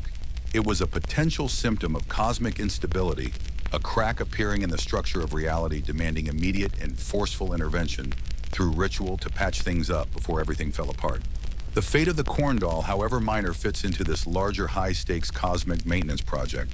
An open scholarly debate phrase related to the fate of ritual objects, including humble ones like corn dolls, is the extent to which they were seen as retaining their sacred power indefinitely versus having a limited ritual lifespan or being purposefully decommissioned after their function was served. Historians still argue whether objects placed in caches or buried in fields were intended to remain active sources of spiritual energy for all time, passively radiating their efficacy, or if they were essentially retired, their job done successfully, or not making way for the next cycle's offerings. Was your corn doll still praying years later from its burial spot, or was its prayer answered or ignored and its active ritual life over? It's one of those things buried deep in time, much like the dolls themselves. So your corn doll's journey doesn't necessarily end with the harvest, but its purpose is fulfilled or found wanting. If the harvest was good, its burial location becomes a place of subtle acknowledgement and gratitude, a quiet success story. If the harvest was bad, the location might be tinged with the melancholy of failure, a silent question mark in the soil. The doll itself, regardless of the outcome, is likely left to the earth, returning to the source from which its materials came, its small, hopeful form dissolving back into the cycle of decay and renewal. Its story, though personal and quiet, is a microcosm of the larger dramatic interaction between humans and the divine forces that governed every aspect of Aztec life, from the planting of a single seed to the fate of an entire empire. So the earth has spoken. The harvest is in and against all the gnawing anxieties that plague a life lived so intimately with the unpredictable rhythms of nature. The gods smiled. Or perhaps they just weren't paying attention and you got lucky. Either way, the fields are heavy with ripe ears, the storage pits are beginning to fill, and the air, thick with the scent of drying maize, is finally beginning to hum, not with apprehension, but with relief. That small, quiet act of bearing a corn doll among 1,000 other prayers and offerings and anxious glances at the sky was part of a collective effort, and the outcome is undeniable bounty. This is the moment the tension breaks. For weeks, months even, every cloud, every patch of dry earth, every rustle of wind has been scrutinized for signs. Every pest, every unexplained blight, every late rain has been a potential harbinger of disaster. You've lived with a low-level hum of fear, constantly in the background, a bass note to the symphony of your daily life. Now the crescendo has arrived, and it's one of joyous, albeit cautious triumph. The immediate reaction isn't a state decree or a temple pronouncement. It's on the ground in the Kalpuli, among the families who work those fields side by side. There's an exhale, a collective sigh of relief that's almost palpable. People look at each other weary from the labor, but suddenly lighter, and smiles finally reach their eyes. The air crackles with informal thanksgiving. Neighbors share the first taste of the roasted corn, sweet and smoky, a preview of the sustenance secured for the year. Children who maybe didn't fully grasp the stakes, but felt the tension in the adults run through the harvested fields, chasing each other among the stubble. Their laughter a sound that hasn't been heard with such abandon for months. This isn't just about calories, though. Obviously, that's the critical foundation. This is cosmic validation. The gods are appeased. The balance is maintained. The world is safe, at least for now. Your small prayer embodied in that corn doll you tucked away was heard. It was accepted. It contributed to this abundance. There's a quiet sense of satisfaction, a feeling that your personal act of faith was meaningful, that you upheld your end of the unspoken covenant with the divine. But this private relief quickly expands into communal and then formal public acts of gratitude. Life in the Aztec world wasn't strictly compartmentalized into sacred and secular. Everything was imbued with spiritual significance. The successful harvest demanded a response that went beyond mere feasting, although feasting was definitely a crucial and very welcome part of it. The first layers of formal Thanksgiving happened at the Kalpuli level. Remember the Kalpuli, that neighborhood, that kinship group, that fundamental unit of Aztec society we talked about way back when. C told you callbacks would happen. Each Kalpuli had its own shrine, its own patron deities, its own priests or elders responsible for local ritual. With the harvest secure, these local shrines become centers of activity. Families bring offerings of the new bounty, carefully selected ears of maize, beans, squash, whatever their fields yielded. These aren't necessarily the largest offerings. They're symbolic first fruits, a tithe of gratitude offered directly to the local spirits and deities who watched over this community's land. There might be small ceremonies led by the Kalpuli priest, simple prayers of thanks, maybe a communal meal where everyone shares the newly harvested food. The atmosphere is still relatively informal compared to the grand temple complexes, but it's deeply sincere. It's about acknowledging that the success wasn't purely due to hard work, though that was certainly necessary, but due to the favor of the divine forces specific to this place, this community. Your corn doll, if buried locally, is implicitly honored here. Its silent prayer is seen as having been answered alongside all the other hopes woven into the fabric of the Kalpuli's ritual life. Feasting, though I called it mere feasting a second ago, is actually anything but. It's a vital social and religious act. Sharing food, especially abundant food after a period of scarcity or anxiety, is a powerful binder of community. It's an act of generosity, a demonstration of prosperity, and a way to physically embody the bounty the gods have provided. Imagine tables laden with fresh tortillas made from the new corn stews, rich with squash and beans, and maybe some turkey or rabbit if you were lucky, pulque flowing freely. This isn't just dinner, it's a sacrament of abundance. These local celebrations can go on for several days, a period of relative relaxation and enjoyment after the intense labor of harvest. There are likely games, music, dancing. The rules might loosen slightly, allowing for more boisterous activity than usual. It's a pressure release valve, a collective sigh expressed through revelry. But even amidst the fun, there's an underlying current of spiritual significance. The food eaten is sacred food blessed by the gods' favor.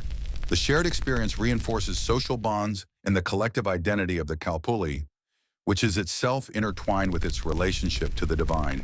As the harvest continues to be gathered and processed, and the local Thanksgiving winds down, the focus shifts to the city, to the great temple precinct of Tenochtitlan, or whatever major urban center you are connected to. This is where the state-level rituals of Thanksgiving take place, orchestrated by the professional priesthood who serve the empire's patron deities, primarily Huitzilopochtli, the god of sun and war, and Tlaloc, the rain god. These two were a dynamic duo in the Aztec pantheon, representing the forces of fire, sheer sun, and water, sheer earthly fertility, that were both necessary for maize growth. Huitzilopochtli provided the warmth and light, Tlaloc the life-giving rain. A good harvest meant both had presumably been satisfied. The scale of these urban Thanksgiving ceremonies is vastly different from the humble Kalpuli shrine. Think massive plazas filled with thousands of people, towering temple pyramids reaching towards the sky, elaborate rituals performed by priests in intricate regalia. This is where the collective gratitude of the entire polity is expressed on a grand stage. Tribute in the form of harvested goods flows into the city from the surrounding regions, filling state storehouses, and also providing the material basis for large-scale offerings and public feasts distributed by the rulers. A mainstream historical fact that's critical here is the interconnectedness of agriculture tribute in the state religion in the Aztec Empire. The state's power was based on its ability to collect tribute, a significant portion of which was agricultural produce, especially maize. This tribute fed the large urban population, supported the rulers, and provided the wealth necessary for warfare and monumental construction. A successful harvest wasn't just good for the people. It was essential for the functioning and stability of the state. Therefore, state-sponsored Thanksgiving wasn't just about spiritual piety. It was a political act reinforcing the legitimacy of the rulers and the priesthood by demonstrating their success in mediating with the gods to ensure prosperity. It was like the king saying, "See, I told you I have the gods on speed dial. You're welcome." Now about that tribute, the rituals at the great temples would be complex and multi-layered. There would be processions, music, drumming, and chanting. Statues of the gods would be adorned with offerings of the finest produce. Large quantities of food and drink would be consecrated and sometimes ritually consumed by the priests or distributed to the populace. Sacrifices, including animal sacrifices like turkeys or dogs, and potentially even human sacrifices, though the most dramatic forms of human sacrifice were often reserved for times of crisis or major calendrical cycles. Thanksgiving might involve less frequent or less prominent ones or captives taken in recent successful battles. Linking military success to divine favor and agricultural bounty would be performed to offer the most potent form of spiritual energy back to the gods who provided the bounty. Remember that quirky tidbit about ritually killing objects in caches? Temple offerings could include vast quantities of goods, pottery, textiles, jewelry, and yes, even humble corn dolls or other agricultural effigies brought from the countryside. These would be deposited in sacred caches or buried within the temple structures themselves as part of the Thanksgiving. So while your small corn doll might have dissolved in its local field, others brought to the city might end up in these archaeological treasure troves, carefully placed alongside far more precious objects, a testament to the idea that even humble offerings from the common people were valued within the state religious system, contributing to the collective appeasement. Finding these caches allows archaeologists glimpses into the sheer volume and variety of offerings, painting a picture of a society constantly engaged in reciprocal exchange with the divine. An open scholarly debate phrase regarding these large-scale post-harvest rituals and the associated feasting is the extent to which they were primarily religious expressions of genuine gratitude versus deliberate state-controlled mechanisms for social control and wealth redistribution. Historians still argue whether the massive public feasts were truly shared moments of spiritual communion or carefully managed displays of state power designed to impress the populace, reinforce hierarchies, and redistribute resources in a way that solidified the ruler's authority. Were people genuinely celebrating divine favor, or were they being subtly reminded that their prosperity flowed through the channels of the state and its priestly intermediaries? Probably a bit of both, because life is rarely simple enough for a single-sentence explanation, much to the chagrin of sleep-deprived history podcasters everywhere. For the ordinary person participating in these state-level ceremonies was likely a mix of awe, piety, and practical necessity. You might travel to the city bringing your offering, maybe a few carefully chosen ears of maize from your best plants, witnessing the grandeur of the temple precinct, feeling part of something much larger than your kalpuli. It reinforces your identity as a member of the empire, connected to its history, its gods, and its fate. You see the power of the priesthood and the rulers who seem capable of commanding the favor of the very forces that govern your life. It's a powerful experience solidifying the social and religious order. So the good harvest ripples outwards. It starts with personal relief, expands into communal celebration at the Kalpuli shrine, and culminates in grand state-sponsored rituals in the city. The corn doll you buried, that silent, hopeful proxy, played its small part. In a good harvest scenario, it's a quiet success story, its energy released into the earth or absorbed into the sacred landscape, its purpose fulfilled. It's a symbol of a prayer heard, a tiny thread in the vast tapestry of successful human-divine interaction that allowed the Aztec world to thrive, or at least survive for another year. The anxiety isn't gone forever. You know the cycle will begin again. The gods will need appeasing once more. But for now, there is peace, there is food, and there is the profound relief that comes with knowing just for a little while you are safe. Now about those storage pits. Gotta make sure the rats don't get in. Another worry for another day. Tonight we celebrate. But what if the skies didn't open? What if the sun blazed down with a pitiless intensity? Day after relentless day, cracking the soil and shriveling the tender sprouts. What if instead of the lush green promised by the early rains, you saw only brittle stalks struggling to break the surface, or worse, fields where nothing emerged at all? Or perhaps the rain came, but it was the wrong kind.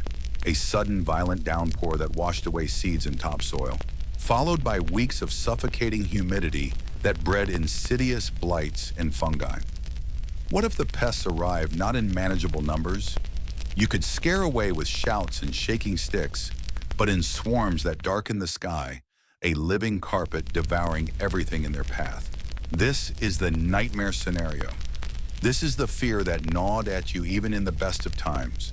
The ever-present possibility lurking beneath the surface of life lives so precariously close to the edge of survival. A failed harvest wasn't just a bad year.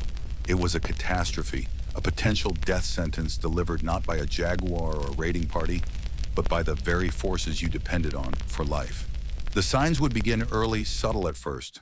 A patchy germination rate, plants looking weak and yellow instead of vibrant green, the soil drying out too quickly. Then the signs become undeniable, screaming their grim message from every parched field. The hopeful green of springtime doesn't deepen into the rich hue of vigorous growth. It fades to a sickly brown or remains stubbornly absent. The tassels of corn meant to be plump with pollen are stunted and dry. The ears, if they even form, are small, misshapen with missing kernels, like a smile with half its teeth knocked out. The whispers start in the kalpuli. Have you seen Mateo's field? Looks like nothing's coming up. My squash vines, they're just dying on the stem. Anxiety, which was merely a low hum during the good years, rises to a frantic, dissonant chord. You walk your own rows, feeling a cold knot tightening in your stomach. Your eyes scan the sky, desperate for a cloud, any cloud that promises relief. You check the leaves for pests, finding them already under attack, tiny armies marching across your hopes. In the Aztec worldview, these failures weren't random acts of nature. They were deeply significant events interpreted through the lens of divine will. A drought, a blight, a plague of locusts. These were messages from the gods. And usually they weren't polite ones. They were signs of displeasure, anger, or perhaps even deliberate punishment. Why? That's the question that would echo through every village, every household. Why have the gods turned their faces away? Did we not sacrifice enough? Were the rituals performed incorrectly? Did someone break a sacred law? Did we as a community collectively offend the divine? Remember that delicate balance, that reciprocal relationship we talked about. This was the terrifying proof that the balance was broken, the reciprocity had failed. You offered your labor, your prayers, your offerings, perhaps even that little corn doll you buried with such hope. And in return, nothing. Or worse, destruction. The gods associated with destruction or unpredictable chaos like Tezcatlipoca, the smoking mirror god of night sorcery and discord, might feel particularly potent now. While Tlaloc and Huitzilopochtli were the primary deities of rain fertility and sun needed for growth, their absence or wrath could be seen as orchestrated by darker forces or simply their own immense terrifying power unchecked. Perhaps Tlaloc was weeping tears of stone instead of water, or Huitzilopochtli's sun was burning with destructive fury instead of nurturing warmth. The emotional toll is immense. The initial anxiety blossoms into dread, then despair. You see the faces of your children, feel the gnawing emptiness in your own belly, and a primal fear takes hold. The hard work of months, clearing fields, preparing the soil, planting, weeding, feels not just wasted but mocked. Your faith in the divine order is tested. Did you believe hard enough? Was your offering insufficient? The burden of responsibility, even if collective, feels intensely personal. The practical consequences are immediate and brutal. Those storage pits that should be overflowing with the bounty of the harvest, they remain empty or contain only the dwindling reserves from the previous year, if any were left. The vibrant feasting and Thanksgiving ceremonies described after a good harvest are replaced by grim austerity worry etched onto every face. Food becomes scarce. The markets, usually bustling hubs of trade and social interaction, become desperate places where prices for what little food is available skyrocket beyond the reach of ordinary people. This vulnerability to environmental factors, particularly drought and flood, impacting maize cultivation, is a mainstream historical fact that underscores the fragility of even a powerful empire like the Aztec one. Despite their sophisticated irrigation systems, intensive farming techniques like chinampas, floating gardens, pretty cool, look them up if you're ever feeling energetic enough, and extensive tribute networks, the core of their food supply remain vulnerable to unpredictable weather patterns. A widespread or prolonged drought could cripple production across vast areas, sending shockwaves through the entire system. It's a sobering reminder that for all their pyramids and conquests, they were still utterly dependent on the whims of nature, just like you are tending your small plot. You might have the emperor living in unimaginable luxury in Tenochtitlan, but if Tlaloc decides to turn off the tap, everyone feels the pinch eventually. A quirky tidbit relating to times of failure could be found in specific omens that people looked for. Besides the obvious dying crops, unusual animal behavior might be interpreted as a bad sign. Birds abandoning certain areas, swarms of insects appearing at the wrong time, or even the appearance of animals associated with the underworld or chaos, like owls or jaguars in unexpected places, could fuel the sense that the natural and supernatural worlds were in disarray, signaling divine wrath or impending doom beyond just a bad yield. Imagine seeing an owl hooting from the stunted maize stalks at noon. Probably wouldn't do wonders for your mood or your sense of divine favor. The initial response to a failing harvest would begin again at the local level, but with a frantic energy unlike the calm rituals of Thanksgiving. Desperate prayers would intensify. People might seek out local priests or elders for guidance, asking what sins they needed to confess or what taboos they might have broken. Small personal offerings might be made directly in the fields. Tearing your clothes as a sign of sorrow, offering a lock of hair, even pricking yourself with a maguey spine to offer a few drops of blood as a personal sacrifice, a desperate plea for attention from the gods. There might be blame cast. Was it the neighbors who angered the spirits? Did someone perform a ritual incorrectly? Fear and desperation can breed suspicion and internal conflict within the community. The solidarity seen during harvest might fray under the strain of impending hunger. As the failure becomes undeniable across a wider area, the crisis escalates to the state level. Messages would be sent to the great city reporting the grim state of the fields. The priests in Tenochtitlan, who prided themselves on their ability to communicate with and appease the most powerful gods, would face immense pressure. Their legitimacy, tied so closely to the prosperity of the empire, would be on the line. This leads to an open scholarly debate phrase. Historians still argue whether the Aztec priesthood genuinely believed they could control divine forces through ritual, or if they used religious performances and interpretations of omens, primarily as tools to maintain social order and their own power, especially during crises like harvest failures. Did they see themselves as mediators, earnestly trying to fix a spiritual problem, or savvy politicians manipulating belief to manage a very real, very earthly crisis of food supply and potential unrest? Again, the truth is probably somewhere in the nuanced middle, but it's a fascinating question about the intersection of faith, power, and survival. The response from the state would not be quiet or subtle. It would be dramatic, public, and often terrifying. The great temples would become hubs of frantic activity. Priests would engage in intensified fasting penance and complex, often grueling rituals designed to capture the attention of the offended deities, particularly Tlaloc, whose favor was essential for rain, and perhaps Tezcatlipoca, whose chaos needed to be contained.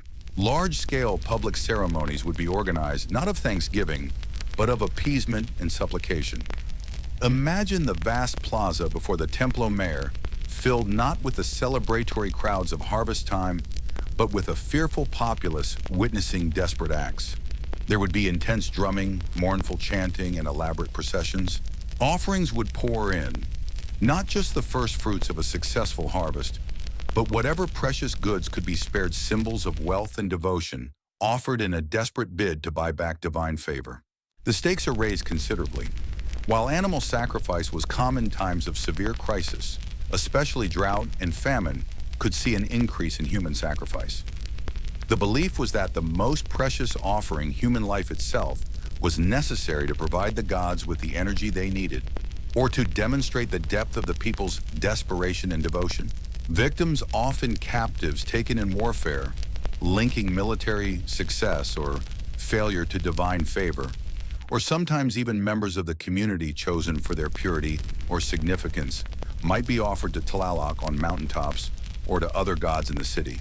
The gruesome details are perhaps best left vague for our sleepy journey, but understand that these were acts born of extreme fear and a profound belief in a reciprocal cosmic order where life had to be given to ensure life.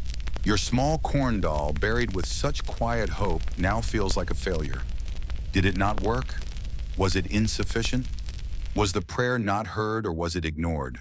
The energy you poured into it, the hopes you tucked inside, seem to have yielded nothing but dust and despair. The contrast between your private act of hopeful faith and the public terrifying spectacle of state-level appeasement couldn't be starker. This isn't just about feeding yourselves next year. This is about surviving this year. It's about averting widespread famine disease that often follows malnutrition and the potential for social breakdown or even collapse if the crisis isn't averted. The failure of the harvest is not just an agricultural problem. It is a spiritual, social, and political crisis all rolled into one. The gods are angry, and everyone from the emperor down to the humblest farmer feels the chill of their displeasure. The easy relief of a good harvest is a distant, taunting memory. Now only desperation remains, fueling ever more drastic attempts to fix what has gone terribly wrong. And your little corn doll, a symbol of hope and plenty, becomes a silent witness to the terror of scarcity.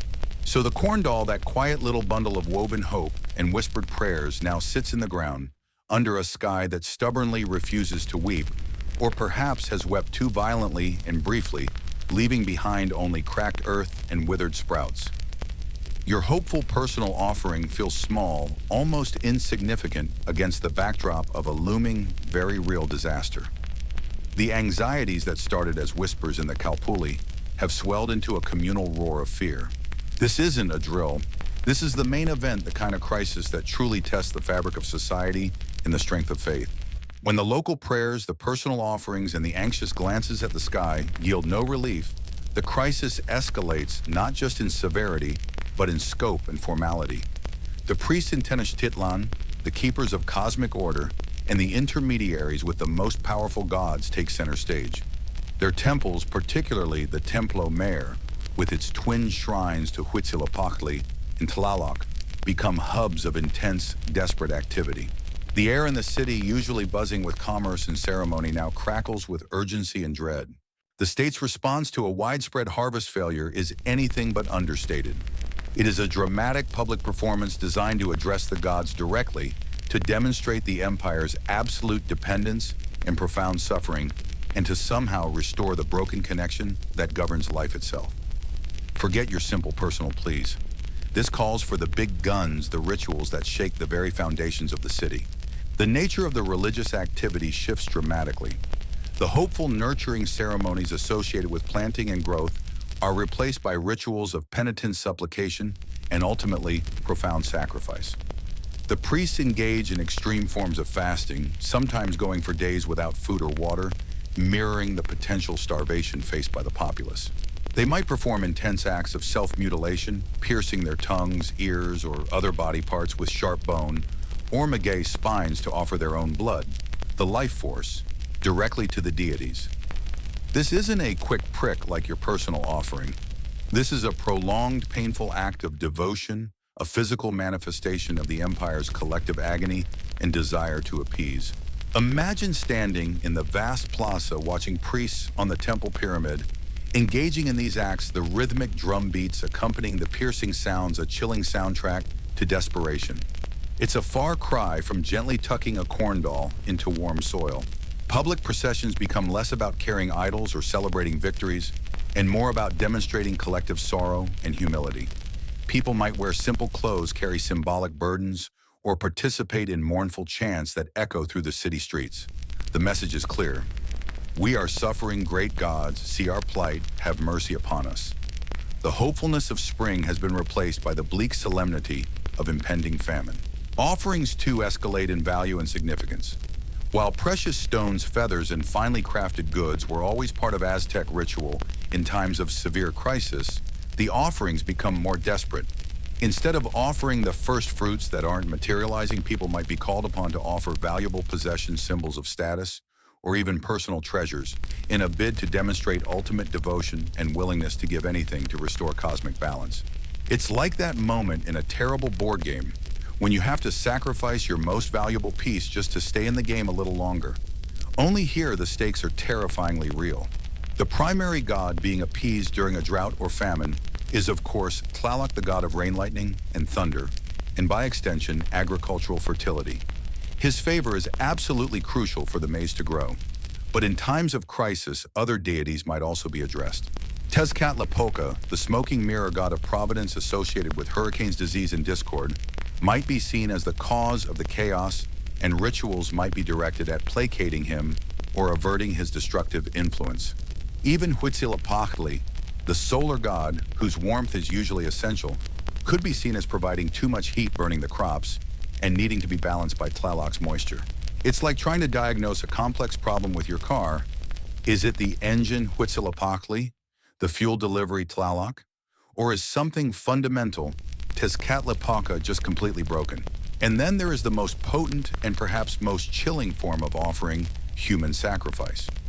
This is a mainstream historical fact about Aztec religion, particularly prominent during certain calendrical ceremonies, and critically during times of severe crisis like drought or famine.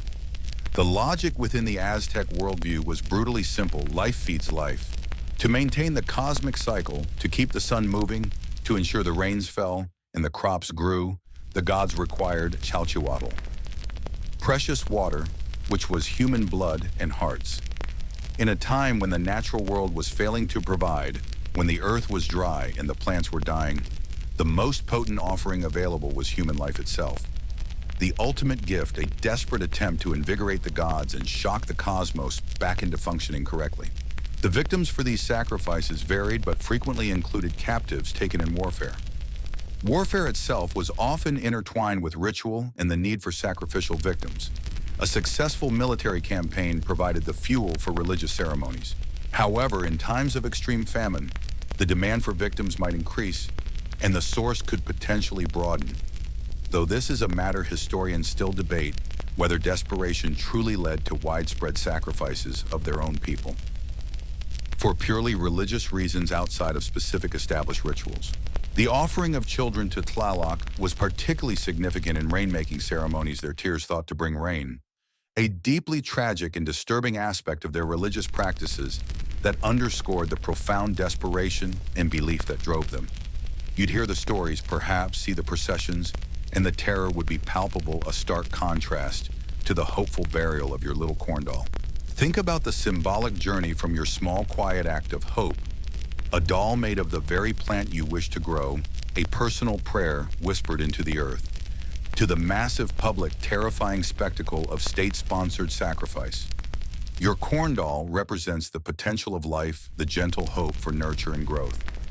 Human sacrifice in this context represents the stark reality of death, fueling life, the ultimate price paid when the gentle cycle breaks down.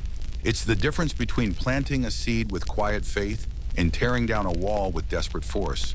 The atmosphere during these times isn't just fearful, it's charged with a complex mix of dread, hope however faint, and a grim determination to do whatever it takes to survive.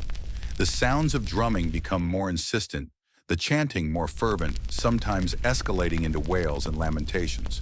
The smells aren't the rich earth and growing plants you hope for, but perhaps the sharp tang of copal incense burning in vast quantities, or the metallic scent associated with blood sacrifices, keeping it PG-13 here. The sights are the imposing temples, the solemn processions, the anxious faces of your neighbors, and the chilling rituals being performed high on the pyramid platforms, visible to the fearful crowds below. A quirky tidbit about offerings during a drought might involve offering blue items to Tlaloc, as blue was his color associated with water. Priests or victims dedicated to Tlaloc might be dressed in blue. Imagine seeing a procession of people adorned with blue feathers, carrying blue-painted objects, a vivid splash of color against the parched landscape, hoping to visually signal their plea to the god of water. It's a poignant detail amidst the fear, a specific aesthetic plea embedded in the larger, terrifying ritual landscape. Historians still argue about the specific motivations and logistics behind the scale and frequency of human sacrifice in times of crisis. Was it primarily a deeply held religious belief system driving these acts, a genuine conviction that this was the only way to save the world from cosmic collapse? Or was there a significant political component using the terrifying spectacle of sacrifice to reinforce the power of the priesthood and the state, to maintain social control through fear during periods of immense stress and potential unrest caused by famine? It's an open scholarly debate phrase that reminds us that even something as seemingly straightforward as a religious ritual can have layers of complex motivations blending faith, power, and survival. You standing there watching probably weren't debating the socio-political implications. You were just hoping it worked, that the gods would see the offering and finally send the rain. The psychological impact on you, the ordinary person, is profound. Do these grand, terrifying rituals inspire confidence that the state is doing everything in its power to fix things? Or do they deepen your fear, confirming just how dire the situation is if this is what's required? Does seeing such extreme measures make your earlier quiet act of bearing the corn doll feel utterly useless? A childish game against a cosmic force that demands blood. There's a helplessness that must settle in. Watching forces far beyond your control being placated by acts you can only witness from a distance. Your personal plea dwarfed by the immensity of the state's desperate gambit. The connection back to your corn doll is crucial here. Your doll was an act of hope tied to the beginning of the agricultural cycle, a nurturing prayer for growth. These state sacrifices are acts of desperation tied to the failure of that cycle, a terrifying plea for intervention when all else has failed. The quiet earth where you buried your tiny effigy now seems deaf to your pleas, while the towering temples echo with the sounds of priests and victims, a desperate, thunderous prayer aimed at a seemingly indifferent sky. The crisis deepens, food reserves dwindle, prices soar, people grow weaker. The specters of starvation and disease become horrifyingly real, and all the while the priests continue their rituals, escalating their efforts, searching for a sign, any sign that the gods are listening, that the precious water will fall, that the sun will nurture rather than burn, that the cosmic balance can somehow be restored before the empire starves. Your small corn doll, once a symbol of gentle faith, now stands as a silent, poignant reminder of the terrifying distance between the soft promise of a seed and the harsh reality of a failed harvest, a gap filled with fear, hunger, and desperate, terrible offerings. The whispered hope has given way to a public scream of terror. The priests chanted, they bled, they offered the ultimate sacrifice, blood pooling on the temple stones. A desperate prayer rising with the smoke of copal incense. The drumming was relentless, a heartbeat of dread echoing through the city, a constant reminder that everything was on the line. You watched from the plaza or perhaps heard the muffled sounds from your small home, hoping beyond hope that this grand, terrifying spectacle would finally work. Surely the gods witnessing such profound devotion, such ultimate offering would relent. Surely Tlaloc would finally open the heavens. But the days dragged on. The sun beat down, indifferent and harsh. The sky remained a cruel, empty blue, or worse, gathered teasing clouds that offered no moisture, only the bitter taste of false hope, before dissipating. The desperate rituals continued, perhaps even escalated. But the undeniable, brutal reality began to assert itself with horrifying clarity. The famine had arrived. It didn't announce itself with a trumpet fanfare or a dramatic celestial event. It crept in insidious and quiet at first, then tightened its grip with suffocating force. The first signs were subtle. The markets, usually overflowing with vibrant produce, started to look sparse. The cheerful banter of vendors was replaced by hushed, anxious negotiations over dwindling supplies. Prices for basic foodstuffs, especially maize, the very foundation of the Aztec diet, began to climb not gradually, but in sickening leaps, far outstripping the means of ordinary families. Remember how you bartered for that obsidian knife? Imagine trying to barter for a handful of beans now, and finding your usual goods are suddenly worthless compared to a single dried ear of corn. Soon the subtle signs gave way to undeniable hardship. Meals became smaller, thinner. The comforting consistency of masa dough, the basis for tortillas and tamales, became a precious memory. You stretched what little you had, mixing in whatever edible scraps you could find. Roots, insects, leaves that in better times would have been ignored. Hunger isn't just an empty feeling in your stomach. It's a constant gnawing ache that occupies your every thought, stealing your energy, dulling your senses, making the world shrink down to the immediate, desperate need for sustenance. Your body, once robust and used to plentiful if simple fare, begins to feel alien weak. The social fabric, usually held together by intricate networks of kinship, community, kapuli, and shared religious practice, starts to fray under this immense pressure. Charity, a cornerstone of Aztec society, becomes difficult, then impossible. How can you share what little you have when your own children are crying from hunger? The strong bonds of mutual support that saw you through planting and harvest festivals dissolve in the acid of desperation. Trust erodes. Neighbors eye each other with suspicion, wondering who might still have a hidden store, who might be secretly getting help, who might become a competitor for scarce resources. The cheerful sounds of children playing grow quieter, replaced by the whimpering of the hungry. The old and the vulnerable are hit hardest, their bodies less able to withstand the deprivation. The vibrant energy of the city, usually bustling with activity, gives way to a grim, listless lethargy. People move slower, their faces gaunt, their eyes holding a look of perpetual worry. Walking through the streets, you see the physical toll everywhere. Bony limbs, distended bellies, the dullness that replaces healthy skin tone. It's like the color is draining not just from the landscape, but from the people themselves. This is where the mainstream historical fact about famine in Aztec society comes into grim focus. Major famines, often caused by drought or sometimes excessive rain, that flooded crops were a recurring catastrophe that could devastate regions and even weaken the empire. The Aztecs kept historical records often painted in codices, and accounts of severe famines appear describing widespread suffering, death, and social breakdown. This wasn't a theoretical possibility. It was a terrifying reality that the state religious apparatus was designed in part to prevent, and which, when prevention failed, posed an existential threat. As hunger deepened, the veneer of order began to crack more visibly. Desperation breeds crime. Petty theft escalates to robbery. People are willing to take increasingly risky actions to feed themselves and their families. The strict laws that governed Aztec life, with their often severe punishments, lose some of their deterrent power when the alternative is starvation. You might lock your doors more carefully, hide any meager possessions, and avoid walking alone at night, the city feeling suddenly less safe than it ever has before. The shared fear of divine displeasure that held society together is being challenged by the immediate burning pain of hunger. Anger begins to simmer, directed outwards. Who is to blame the gods for withholding the rain? Yes, but how do you express anger at a deity? The priests whose elaborate rituals seem to have failed, the rulers who promise prosperity and stability, but cannot magic food into existence. Resentment grows against anyone perceived to have food power or influence. There might be murmurs in the market, angry shouts in the plazas, perhaps even small, quickly suppressed protests or riots demanding that the authorities do something, provide something, fix this impossible situation. The people who once deferred to the state's wisdom and the priesthood's guidance now look upon them with questioning, perhaps even hostile eyes. Remember that sense of community you felt when everyone was participating in the planting rituals or celebrating a good harvest that has curdled into a grim every person for themselves mentality. The collective rituals of hope have given way to the individual struggle for survival.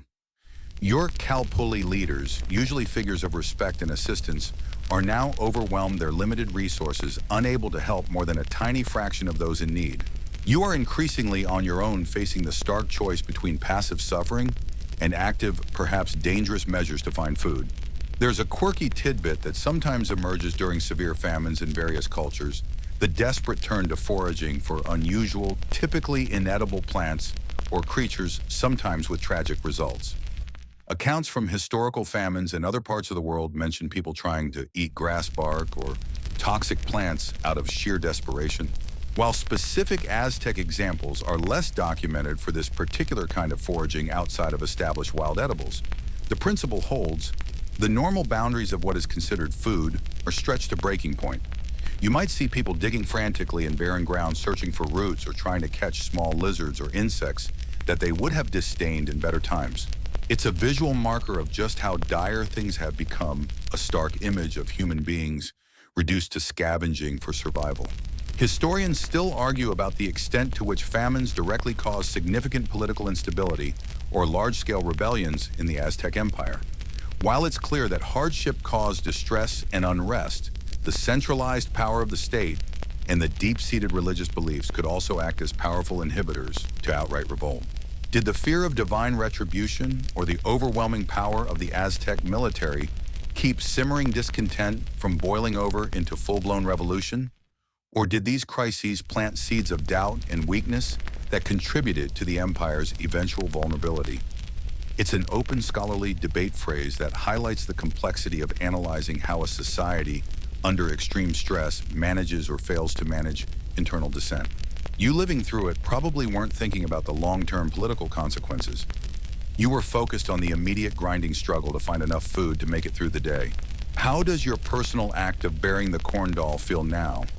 That small, hopeful bundle carefully placed in the warm earth with whispered prayers for growth and abundance seems almost laughably naive. The earth where you buried it is probably hard, cracked, and dry, mirroring the emptiness in your own stomach. The gentle hope of nurture has been replaced by the brutal reality of starvation. The quiet prayer for life feels tragically ironic in a world where death from hunger is becoming a common sight. Your corn doll is a relic of a different time, a time before the true horror set in, before the desperate state rituals failed, before the famine became the only reality. It is a poignant, perhaps painful reminder of a hope that withered before it could ever truly bloom. The authorities facing a population that is hungry, angry, and increasingly desperate might resort to stricter measures to maintain order. Patrols might increase. Punishments for theft or public disorder might become more severe in an attempt to enforce control through fear when legitimacy is waning. The appeals from the priesthood might shift in tone, perhaps emphasizing penitence and suffering as a test from the gods, rather than solely focusing on the promise of coming rain. The narrative needs to shift to explain why the gods are still angry, why the sacrifices weren't enough. Maybe it's collective sin, a lack of piety, a failure to adhere strictly enough to the divine laws. The blame conveniently can be redirected back onto the suffering populace, adding a layer of spiritual guilt to the physical pain of hunger. Imagine the conversations in the dwindling Kalpuli gatherings. They aren't about planning festivals or community projects anymore. They are hushed, anxious discussions about survival strategies, about who has fallen ill, about the terrifying rumors circulating through the city. Rumors of people eating anything they can find, of families abandoning the elderly who can no longer contribute, of increasing violence. The shared identity of the Kalpuli is being tested by the primal urge for individual survival. The sensory details of famine are overwhelming. The smell isn't of cooking food, but perhaps the faint, unpleasant odor of desperation and unwashed bodies. The sounds are the murmurs of hunger, the cries of children, the stern voices of patrols, the constant mocking silence of the sky. The sights are the thin bodies, the empty stalls, the increasing presence of illness that preys on weakened immune systems. Disease often follows famine, adding another terrifying layer to the crisis. The state might try temporary inadequate measures, perhaps distributing what little is left in state granaries, though such supplies would be a drop in the ocean against the needs of a starving population. These acts, while perhaps momentarily providing relief for a few, also highlight the state's limitations and the vast scale of the disaster. They might organize communal prayers or penitential processions attempting to channel the unrest into religious fervor, a last-ditch effort to regain divine favor and reassert control. But faith is hard to maintain on an empty stomach, and the sight of well-fed priests performing rituals while the populace starves can breed bitter resentment. Your own struggle consumes you. The grand cosmic drama played out on the temple steps feels distant and abstract compared to the immediate burning question of where your next meager meal will come from. The world has narrowed to this: the desperate search for food, the gnawing pain in your gut, the fear for your family. The hopeful act of bearing the corn doll, a symbol of gentle nurturing faith in the earth's bounty and the gods' generosity, now seems like a cruel distant dream. The earth did not provide, the gods did not answer, and the price is being paid in the most brutal, fundamental way possible, with hunger, suffering, and the slow, agonizing erosion of life itself. The famine is here, and it is consuming everything. So the small, quiet act is done. The earth has received its offering, the carefully crafted corn doll, a concentrated essence of life, placed back into the soil from which it sprang. The priest stands there for a moment, perhaps in the cool darkness, or the faint light of pre-dawn, the scent of damp earth mingling with the lingering copal on their clothing. There's a quiet reverence in the stillness that follows the completion of such a focused, sacred task. It's a moment of transition from the active phase of the ritual, the selection, the crafting, the timing, the burial, to the passive yet equally charged phase of waiting. They don't linger long. The ritual is complete, its energy now settling into the earth and the spiritual realm it was directed towards. The priest would likely make their way back, maybe to their simple living quarters near the temple or within the ceremonial precinct. Their steps would be measured, their minds still perhaps processing the connection they felt. The weight of the prayers offered the hope contained within that buried offering. It's not like clocking out after a shift. The spiritual work doesn't just end abruptly. It resonates, the energy of the ritual lingering in the air and the earth and within the priests themselves. Back in their chamber, there might be a period of quiet contemplation, perhaps more prayer, or even a specific set of actions required after completing a major offering ritual. Sleep might finally come, but it's likely a sleep marked by the intensity of the night's work, perhaps even sought out in hopes of receiving a divine message or a sign in dreams.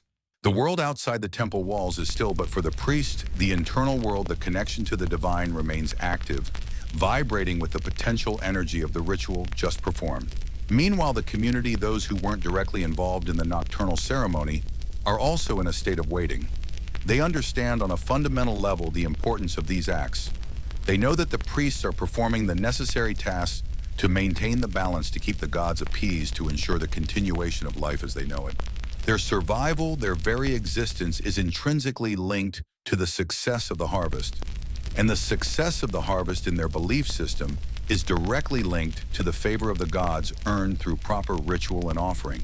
So as the sun rises and the day begins, there's an underlying current of hope and expectation that runs through the village or the city. The priests have done their part. The offering has been made.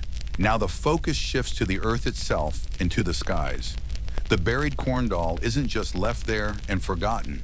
It's a seed of hope, a physical manifestation of their prayers left in the care of the earth deities and the cycle of nature they represent. The waiting isn't idle. It's a period of collective anticipation, watchfulness, and continued reliance on the spiritual work that has been performed. The next few weeks and months become a period of observing, of tending the actual fields, of looking for signs. Did the rains come at the right time?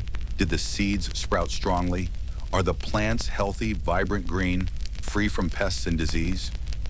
Every stage of the agricultural cycle, from planting to germination, to growth to maturation, becomes a report card on the effectiveness of the rituals on the mood of the gods. A strong, healthy crop would be seen as a clear sign that the offering was accepted, that the gods were pleased, that the connection was strong, and yes, that the priests knew what they were doing. Conversely, a poor harvest, drought, pests, or disease wouldn't just be bad luck. It would be interpreted as a sign of divine displeasure, a failure in the human-divine contract, possibly requiring further, perhaps more intense rituals and offerings. This constant state of reliance on agriculture, particularly maize, wasn't just a background fact of Aztec life. It was the absolute foundation of their society. Think about it. Without a reliable food supply, everything collapses. No food means starvation, social unrest, inability to support the population, let alone build cities or wage wars. A mainstream historical fact underlining this is the incredibly sophisticated agricultural systems developed by the Aztecs. While traditional rain-fed farming on hillside terraces like Tlatlaloquero or rain-summoning rituals might address was common, the Aztecs were also renowned for their innovative chinampas, often called floating gardens, although they were more like highly fertile artificial islands built in lake beds. These chinampas allowed for multiple harvests per year due to their constant moisture and rich organic matter, supporting the massive population of cities like Tenochtitlan. The development and maintenance of these complex systems required immense organization labor, and crucially the belief that you also needed divine cooperation. So while the chinampa farmer was physically tending the soil, the priest bearing the corn doll was tending the spiritual connection that was believed to make that physical labor fruitful. It's a partnership between the earthly and the divine. The responsibility resting on the shoulders of the priesthood during this waiting period was immense. They weren't just performers of rituals, they were the spiritual engineers of the entire society's well-being. If the harvest failed, the anger and fear of the populace would inevitably turn towards those whose job it was to prevent such disasters. This pressure would likely manifest in continued vigilance, perhaps additional smaller rites, and a constant state of readiness to interpret omens or respond to perceived divine signals. A quirky or fringe tidbit related to this post-ritual period might involve the observation of specific natural phenomena as potential signs. Did certain birds appear? Was there an unusual cloud formation? Did a specific flower bloom earlier or later than expected near the temple? These observations, seemingly mundane to us, could be interpreted by trained priests as messages from the gods, clues about the effectiveness of their ritual or indicators of future conditions. It wasn't just about watching the corn grow, it was about watching the entire world around them for subtle nudges from the cosmic powers they sought to influence. It's like waiting for a text back after a really important job interview, but the text might come in the form of a particularly loud squirrel chatter, and you need a lifetime of training to decode whether that means you got the job or expect locusts. There's also an open scholarly debate surrounding the exact theological relationship between the ritual act itself and the expected outcome.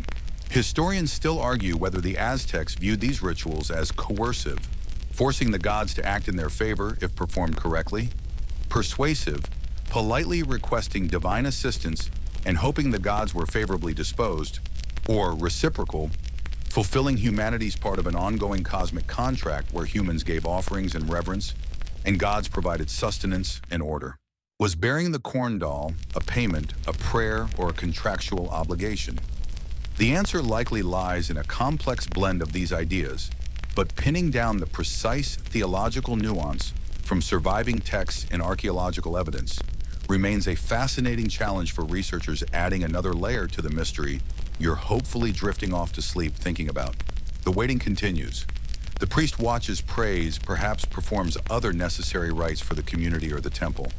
The farmers tend their fields, applying the knowledge passed down through generations, utilizing those advanced techniques like the chinampas, but always with an awareness that the ultimate outcome rests beyond their physical efforts.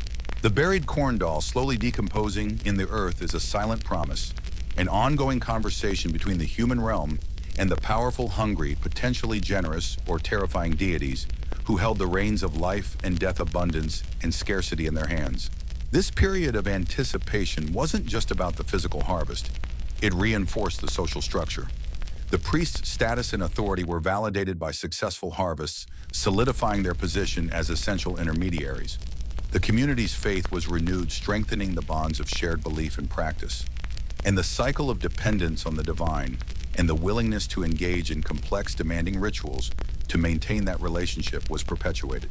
It's a testament to the power of belief and the lengths to which societies will go to secure their most fundamental needs, even in the face of uncertainty. Imagine the relief, the celebration when the harvest was indeed plentiful. The sight of fields heavy with ripe ears, storage huts filling up the promise of food secured for another year. This would have been a time of immense gratitude, often marked by further festivals, offerings, and thanks given to the gods, particularly Sentiotl and Chicomecoatl. The buried corn doll, now fully integrated back into the earth, would have played its symbolic part in this success. It wasn't just the rain, the sun, and the fertile soil. It was the combination of human effort, sophisticated agricultural practice, and the crucial, never-to-be-forgotten appeasement of the divine powers. And if the harvest failed, the disappointment would be profound, the fear palpable. This would trigger periods of introspection, perhaps public penance more urgent, and possibly more extreme rituals to understand what went wrong and to try and regain divine favor. The intricate interplay between nature's unpredictability and the perceived will of the gods meant that the relationship was always dynamic, always requiring attention, always holding the potential for both immense blessing and devastating hardship. The humble act of burying a corn doll was just one piece of this vast, complex, and utterly vital ongoing negotiation with the cosmos. As you lie there now in your safe, warm bed, far removed from the anxieties of Aztec subsistence farming and divine appeasement, you can perhaps appreciate the sheer weight of importance placed on these rituals. It wasn't superstition in a vacuum. It was a deeply integrated system of belief and practice tied directly to the material reality of their lives. The corn doll, the priest's actions, the anxious wait, the observation of nature. It was all part of a sophisticated attempt to exert some measure of control or at least influence over the forces that determined whether they lived or starved. And in that quiet earth beneath the fields lay the silent messenger, the corn doll, having delivered its plea for another year of life. So you've seen the quiet, focused act of burying the corn doll, felt the weight of expectations settle in the stillness of the pre-dawn air. But understand, this wasn't some random one-off event, a spiritual Hail Mary tossed out when things felt iffy. Know that buried corn doll, that carefully crafted effigy of life and hope, was just one thread in an absolutely massive, intricate tapestry of ritual that covered the entire fabric of Aztec existence. Their lives, from the lowliest farmer to the highest emperor, were utterly saturated with religious practice, and every offering, every ceremony fit into a larger complex system designed to keep the universe ticking along smoothly, or at least in their favor. To really grasp where that corn doll fits, you have to zoom out and look at the whole picture, which begins, as most things did for the Aztecs, with time itself. They lived by two interconnected calendars, a rhythm that dictated everything from when to plant, to when to fight a war, to when to perform a specific, crucial ceremony. There was the Xiuhpohualli, the 365-day solar calendar divided into 18 periods of 20 days each, plus a 5-day unlucky period at the end. This was the calendar that tracked the seasons, the agricultural cycle, the timing of harvests, and yes, the planting. Then there was the Tonalpohualli, the 260-day sacred calendar made up of 20-day signs combined with the numbers 1 through 13. This wasn't tied to the sun's movement in the same way. It was a divination calendar used to determine auspicious days for everything from births and marriages to crucially undertaking significant rituals or initiating important tasks like planting. Think of it like having one calendar for your work schedule and another superimposed over it that tells you which days are good for doing laundry and which days you absolutely must avoid spilling coffee. Messy maybe, but for the Aztecs it was the very framework of reality. A mainstream historical fact here is the sophisticated intermeshing of these two calendar systems. Every day had a name and number from the Tonalpohualli and a position within one of the 20-day months of the Xiuhpohualli. Certain days held immense power, others were fraught with danger. The priests, the Tonalpohualli day counters, were the experts at reading these signs, determining the precise, divinely ordained timing for everything. So while the solar calendar told you roughly when planting season was approaching, the sacred calendar told you the exact cosmically favorable day to put that first seed in the ground, or perhaps to bury that symbolic corn doll. It wasn't enough to know it was spring. You needed to know if 3 Rabbit was a good day to get your hands dirty. This calendar wasn't just for telling time, it dictated a packed schedule of festivals and ceremonies. Many of the major festivals in the Jupahuali year were directly tied to the agricultural cycle, especially maize. There were festivals for planting, for the growth of the young stalks, for the ripening of the ears, and for the harvest itself. These weren't just parties, they were intense periods of ritual involving fasting, feasting processions, dances, music, dramatic reenactments, and of course, offerings. The corn doll ritual you witnessed might have been a specific part of a larger festival, like Tozo's Tantli.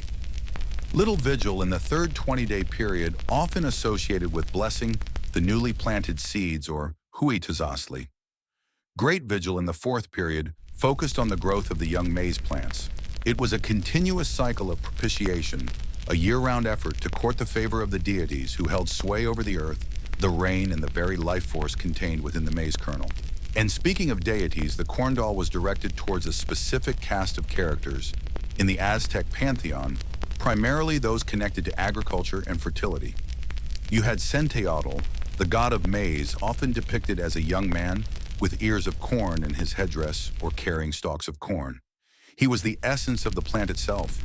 Then there was Chicomecoatl, Seven Serpent, the goddess of sustenance, fertility, and agriculture, often shown carrying ears of corn or a double ear of maize.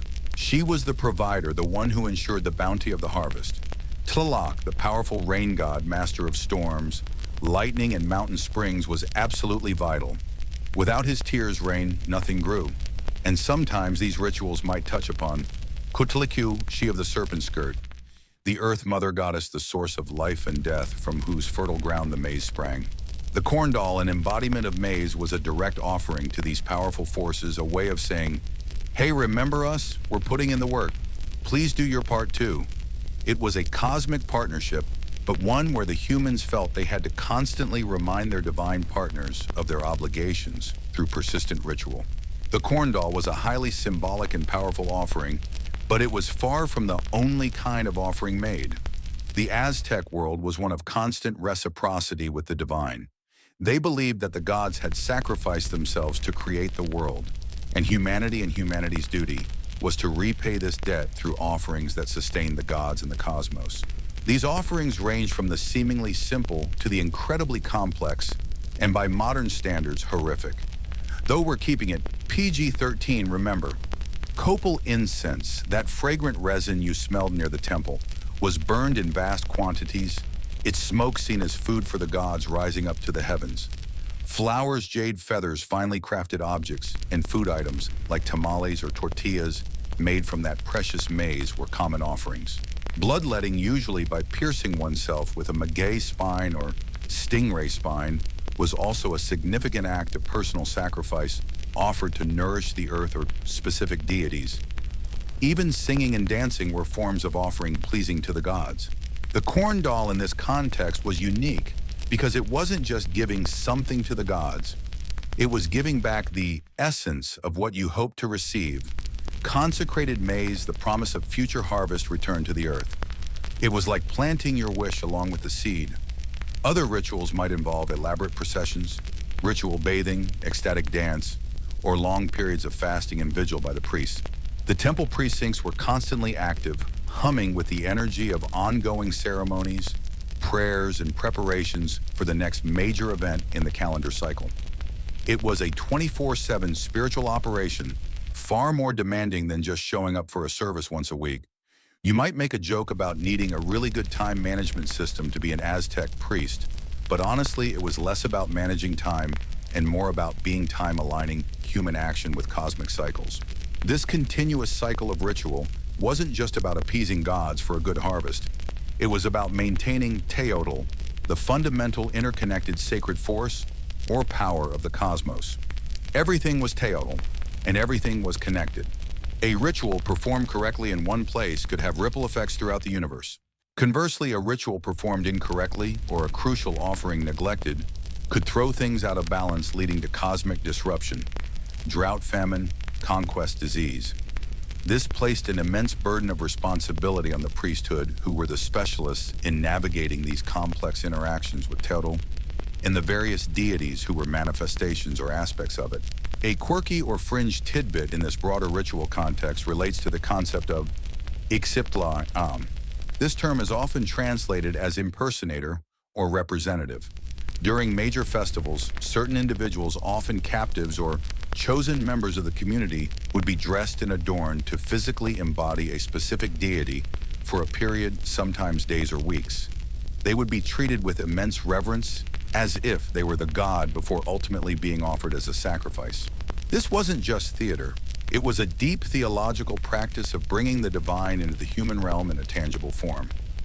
While the corn doll is an effigy or a symbolic representation, the Ixiptla was seen as a living vessel for the divine presence, highlighting the Aztec belief in the porous boundary between the human and the divine, and their willingness to engage with gods in multiple, sometimes terrifying ways.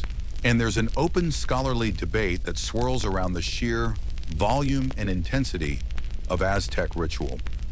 Historians still argue whether the Aztecs' religious practices evolved primarily out of genuine devotion and a desire for cosmic balance, or if they were increasingly used by the ruling elite as a tool for social control, cementing their power by controlling access to the divine and demonstrating their ability to maintain the cosmic order.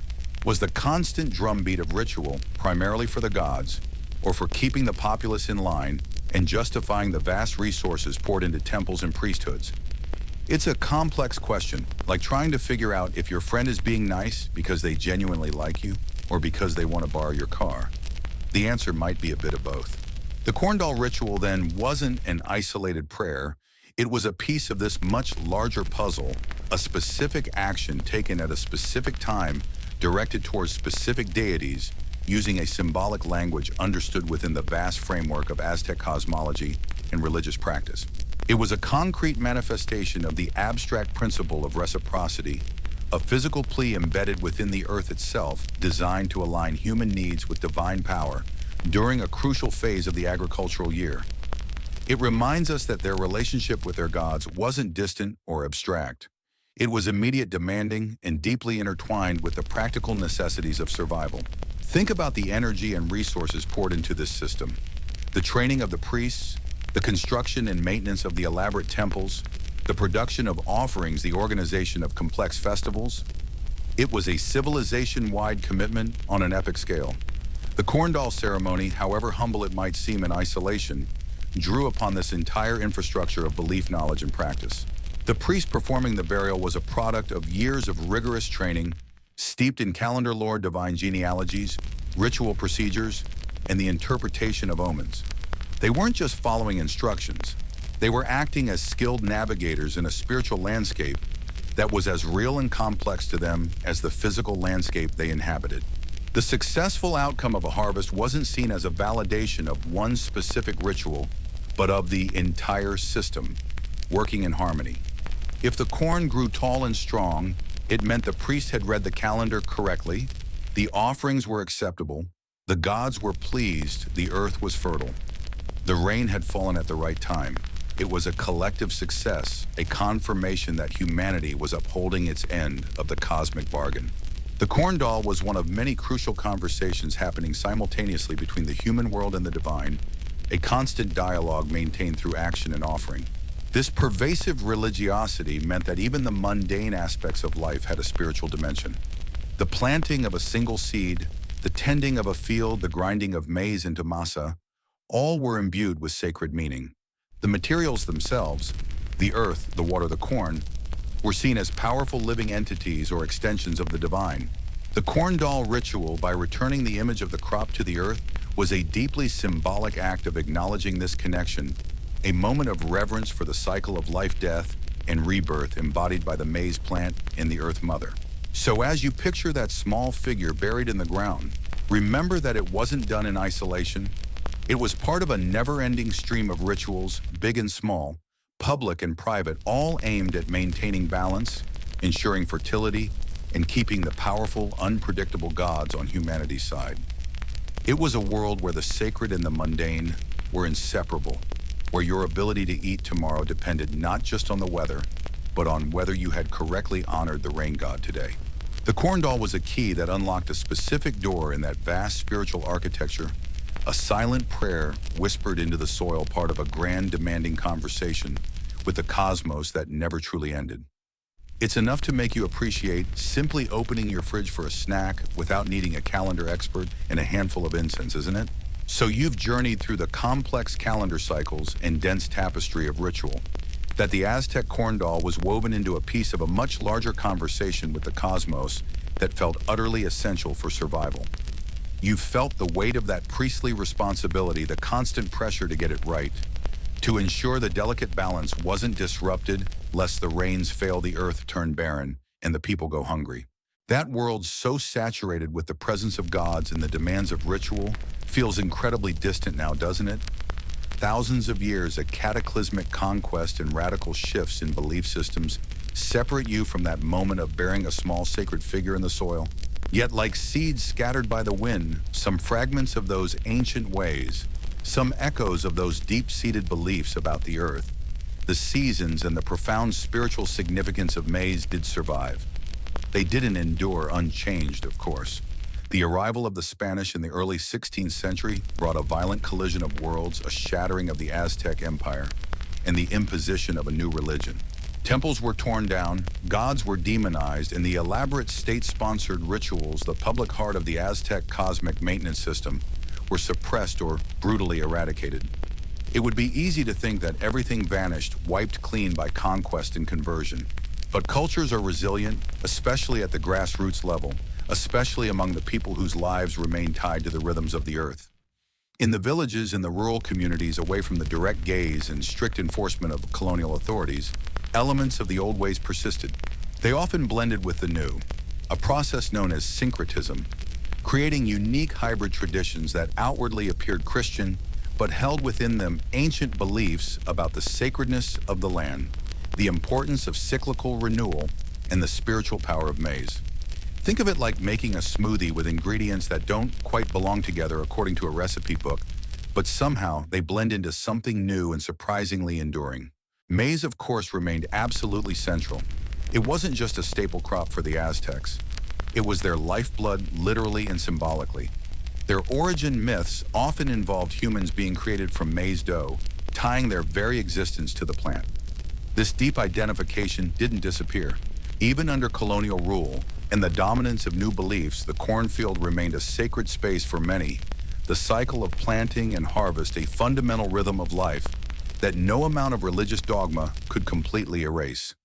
The practices associated with maize continued, sometimes in secret, sometimes adapted, but the underlying reverence persisted. You see echoes of this today in various traditional practices across Mexico, particularly in indigenous communities that have maintained closer ties to their pre-Hispanic heritage. While you might not find a priest bearing an identical corn doll for Huitzilopochtli or Tlaloc in a public square, you can find ceremonies that bless the seeds before planting, give thanks for the harvest, and honor the earth and the plant itself. These aren't Aztec rituals resurrected wholesale. They are living traditions that have evolved, often incorporating Catholic elements, like invoking saints or using holy water, but retaining that ancient sense of connection to the earth and the vital force within the maize. A mainstream historical fact here is the continued undeniable central role of maize in Mexican cuisine and identity. It's not just food, it's the food. From tortillas and tamales to atole and pozole, maize is the foundation of countless dishes, a symbol of national heritage and indigenous resilience. This centrality in daily life has helped keep the plant's spiritual significance alive, even if that significance is expressed differently now. It's hard to treat something as purely utilitarian when it's woven into the fabric of your history, your identity, and almost every meal you eat. It's like trying to forget your favorite comfort food. It just keeps showing up. You might find communities where before planting, farmers make offerings to the earth, perhaps burying small items like copal incense flowers, or even a piece of bread or a coin, echoes of the ancient practice of reciprocity with the land asking for its blessing and fertility. The milpa, the traditional Mesoamerican polyculture system where maize is grown alongside beans and squash, is more than just an agricultural method. It's often seen as a small ecosystem, a miniature cosmos that requires balance and respect, not just chemical inputs. The care taken with the seeds, the attention to the signs of nature, the prayers offered whether to Christian figures or lingering earth spirits, all carry the weight of generations who understood that the bounty of the earth was not guaranteed, but had to be nurtured and respectfully requested. Harvest festivals, too, have retained some of that ancient celebratory and reverential spirit. While they might coincide with Catholic feast days, the focus often remains squarely on the maize, the culmination of a year's labor and the promise of sustenance for the community. There might be special dances, traditional music, the sharing of food made from the new harvest, and acts of gratitude. It's less about appeasing potentially wrathful gods and more about giving thanks, but the idea of acknowledging a force greater than yourself, one responsible for providing the food, persists. You might see processions carrying stalks of corn or altars decorated with ears of maize, symbolic acts that feel remarkably similar in spirit, if not in form, to the Aztec reverence for Centeotl or Chicomecuatl. A quirky or fringe tidbit might be found in specific localized traditions related to unique, often endangered native maize varieties. In some remote villages, particular colors or shapes of corn might hold special significance, used only for certain rituals or seen as having unique spiritual properties. There might be stories about the origin of specific maize types tied to mythological events or prohibitions against wasting certain parts of the plant. These aren't widely known facts. They're micro-traditions held close by communities who see themselves as custodians of both the genetic diversity and the spiritual legacy of their ancestral crop. It's like discovering a secret family recipe, except the recipe is for talking to the corn spirit. And there's an open scholarly debate about the degree of direct continuity from Aztec times to the present. Historians and anthropologists still argue whether these modern traditions are genuine, unbroken lines of descent from pre-Hispanic practices, or whether they are more recent syncretic creations, or perhaps even revivals based on a romanticized view of the past. How much is truly Aztec survival? How much is colonial adaptation? And how much is simply the universal human impulse to sacralize the source of one's food? It's a complex puzzle trying to untangle layers of history, belief, and cultural evolution, like trying to find the original thread in a very old, very patched quilt. The burial of the corn doll was a concrete expression of a reciprocal relationship with the divine, and the earth a recognition that humans were part of a larger cosmic order they needed to work with. While the grand cosmic architecture of the Aztec Empire is gone, that fundamental understanding, that the earth is a living entity, that food is a gift, and that gratitude and respect are necessary, continues to resonate in many parts of Mexico. It's in the way a farmer gently handles the seeds, the respect shown to the milpa, the celebrations of the harvest, and the enduring presence of maize on every table. Think about it, even if you don't believe in gods, the act of putting a seed in the ground, nurturing it, and seeing it grow into something that sustains you feels inherently miraculous, doesn't it? That feeling, that deep connection to the life cycle, was at the heart of the Aztec corn doll ritual. And it's that feeling that quietly persists, woven into the fabric of modern traditions, a silent testament to the enduring power of the earth and the plant that helped build a civilization. The ancient priests painstakingly crafting their corn dolls would likely recognize the reverence even if the names and prayers have changed. So the next time you see an ear of corn or enjoy a tortilla, maybe take a moment to appreciate not just the food itself, but the thousands of years of human history, belief, and ritual that are tied up in it. From the ceremonial fields of Tenochtitlan, where corn dolls were buried, to the modern Mexican kitchen where tortillas are warmed on a comal maize, has been more than sustenance. It has been sacred. It's a journey from ancient appeasement to modern appreciation. But the common thread is a deep, abiding respect for the plant that feeds the soul as much as the body. The whispers of those ancient prayers haven't entirely faded. They've simply mingled with new sounds, new languages, and new forms, continuing to remind humanity of its humble, vital connection to the soil and the sun. And with that final thought, gentle listener, we reach the end of our journey into the surprisingly unboring world of Aztec corn dolls and the deep history of maize. The gods may have been demanding the rituals complex and the stakes incredibly high, but the core motivation, the desire for life, for sustenance, for connection to the powerful forces that govern existence, is something we can all understand even thousands of years later. The earth still gives, the sun still shines, and the rain still falls, and perhaps a little quiet respect for the journey of that tiny seed isn't such a bad idea wherever you are. Now, as the echoes of ancient drums and the rustling of corn leaves begin to fade, allow yourself to sink deeper into your pillows. Feel the weight of your body growing heavy and warm. Let the images of temples and cornfields drift away. The journey through history is over for tonight, and it's time to let your mind rest. Release any lingering thoughts, any worries about tomorrow. Just breathe softly, in and out. Feel the calm settle over you, like a soft blanket. You are safe here, relaxed and peaceful. The night is quiet, and sleep is waiting. Let yourself drift into dreams, sweet dreams.